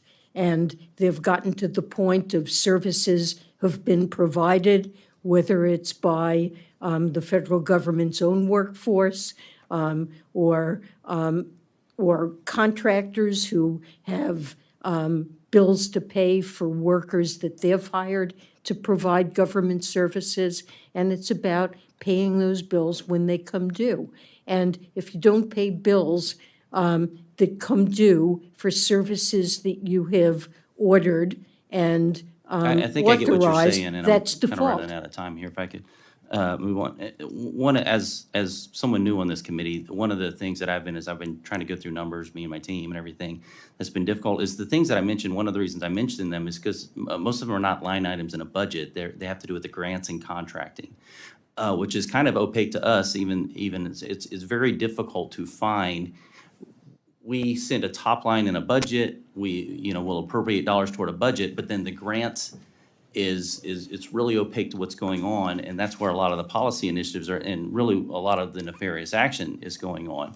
And I would wonder if you would work with us and help come up with some transparency mechanism to where not just us, but the American people can see not only what we are attempting to spend money on, but what the actual grants are going to, how they're being approved, where they're going. Because, one of the things I mentioned, training mice to binge drink, that's an NIH thing, while they were doing gain of function and everything else that we're looking into. If we could have had transparency on where these grants are going, it would have helped. Is that something that we could work with you on? Let me this technicality of how to. This subcommittee in particular certainly knows how to mandate transparency. OMB currently puts every single action that authorizes agencies to go out and execute on their appropriations. So you've heard a lot about apportionments, I'm sure. In the last administration, this committee in particular directed OMB to put every single last apportionment, which is transparency we've never seen the level of. So this committee is certainly led in transparency. I'll also point you to USA spending, which has obligation data. There is a lag, so people complain you don't see it real time. But the goal was, in past Congresses and administrations, it made sense to put those obligations online, and usaspending.gov does that. And I'll point out, just at NIH, peer review panels do pick those research grants, so I'm not sure about the ones you've mentioned, but I'm happy to go back and look at those. But we just have to be very careful that we don't do anything to insert politics or into a peer review process as we select research grants. I can appreciate that, but peer review is what gave us a lot of faulty information during COVID too. So we probably need to look at that as well. Mr. Siscomani, bring us home. What a tall order. Put the freshman to that task. That's great. Well, let me just actually close with a bit of a different topic, and let me touch on Iran real quick. Sanctions on Iran are a key component of the U.S. strategy to increase the pressure on the Iranian regime to abandon its ambitions for nuclear weapons and its support for terrorism and cease other illicit activities. Now, with nuclear negotiations not currently in the agenda and Iran's nuclear program continuing to expand, increasing the economic pressure on Iran, it's essential. Given nuclear negotiations seem to be at a standstill, is it fair to say that the administration's views maximum enforcement of sanctions as a key component of our Iran strategy? The Treasury Department has leveled extremely tough, the toughest possible sanctions on Iran, and is enforcing those sanctions and constantly trying to identify ways in which they may be violated and taking further enforcement actions.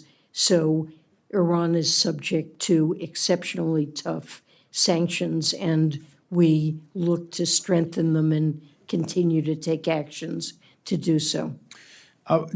Now, on that, with all due respect on that, do you really think that Iran does feel the type of economic pressure that would be necessary to force the regime to change their policies? I don't get that sense, to be very honest with you, that they feel that pressure at the level that it would actually change their behavior significantly. So what do you think, or some examples that is happening in your opinion? And if we could be doing better, what are ways that we could increase the enforcement of our sanctions? So my sense is that our sanctions on Iran have created a real economic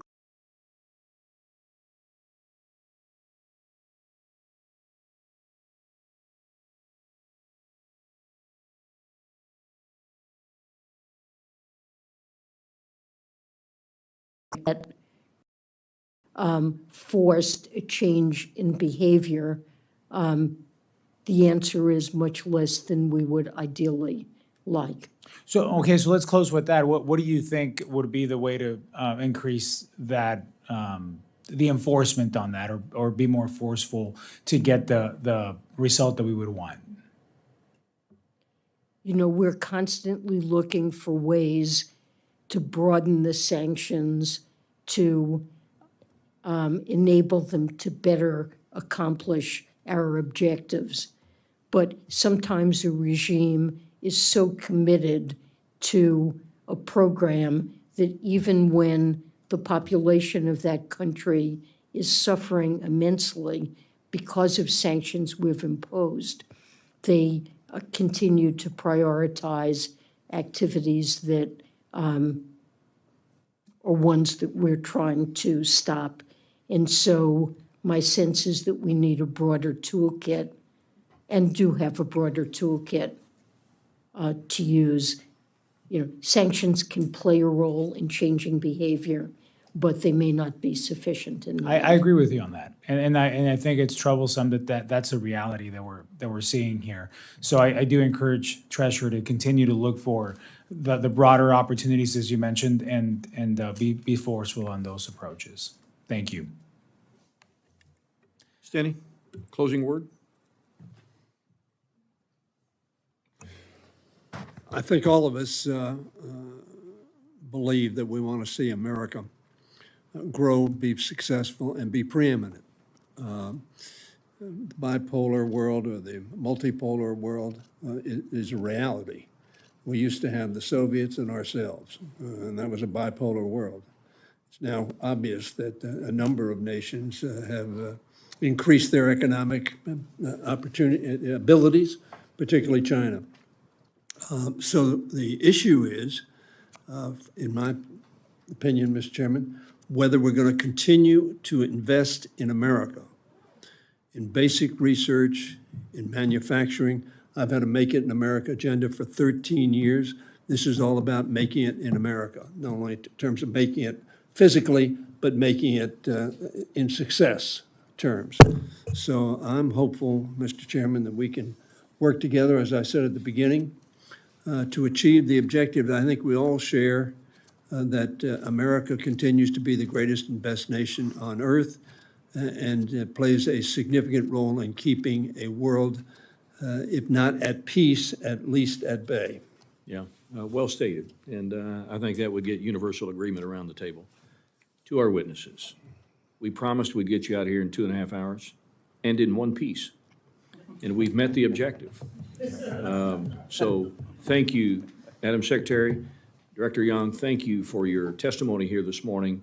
Well received. To my colleagues, thank you. If you have questions for the record, you have 7 days to get those to the relevant subcommittee staff so that we can get those to the relevant agencies.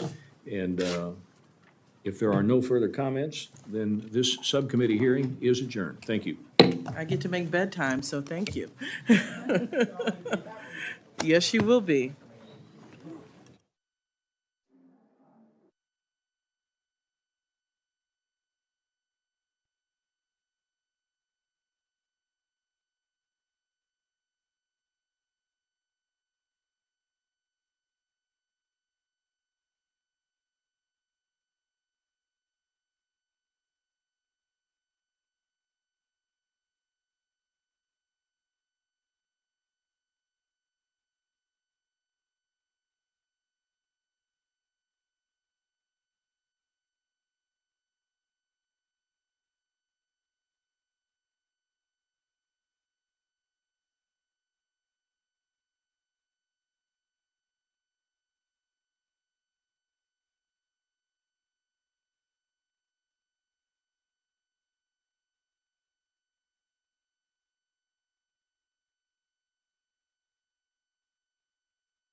va rester avec mon gars. Comme ça, moi, je peux prendre le tour en même temps.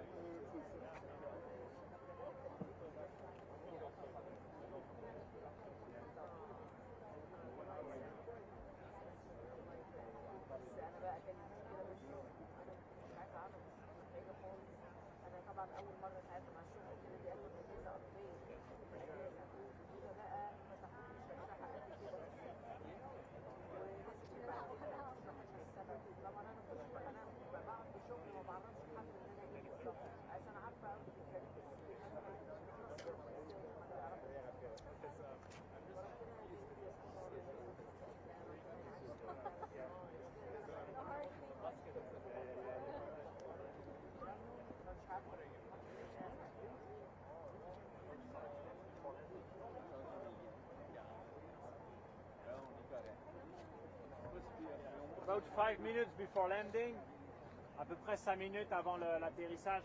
Thank you. Ça va? C'est possible. Ça, je sais pas, mais de toute façon, la réception sera à la base.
Should happen very shortly.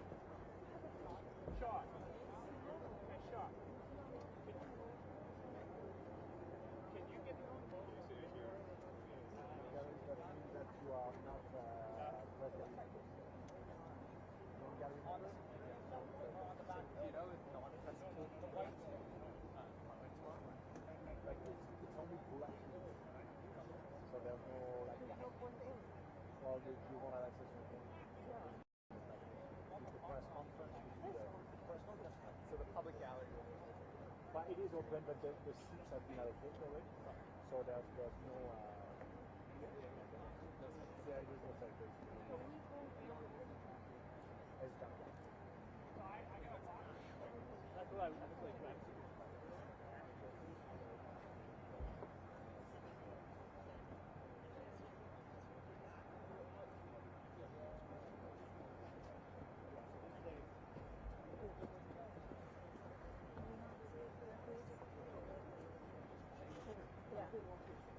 Thank you.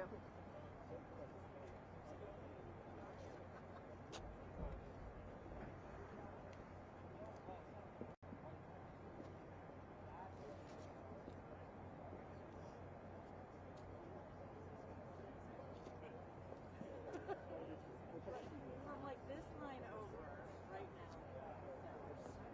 From this line over. Same rules.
okay? Yeah, thank you. Thank you. Yeah, Was I it- in your shot? Okay. Good. I couldn't see them. Good. I mean, I couldn't see them.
heureusement que tu es là avec le cap parce que Voilà, c'est normal.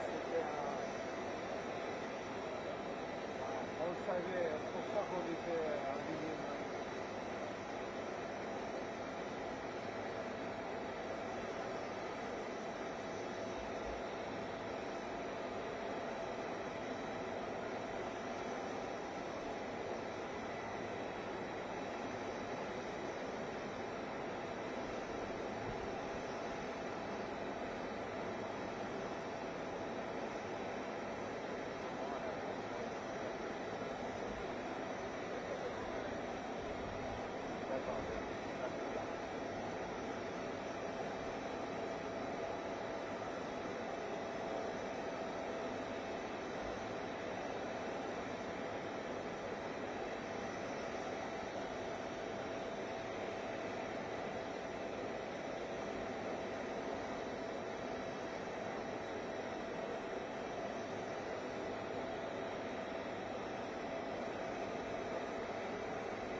That's a long march.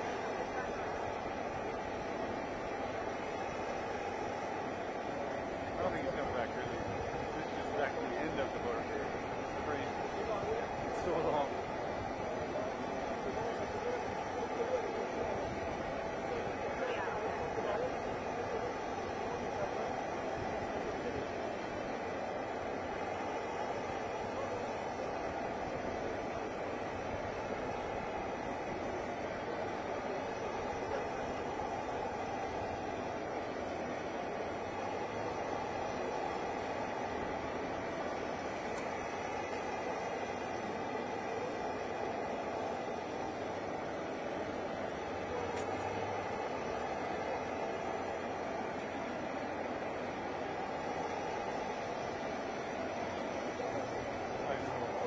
This is 100 cars.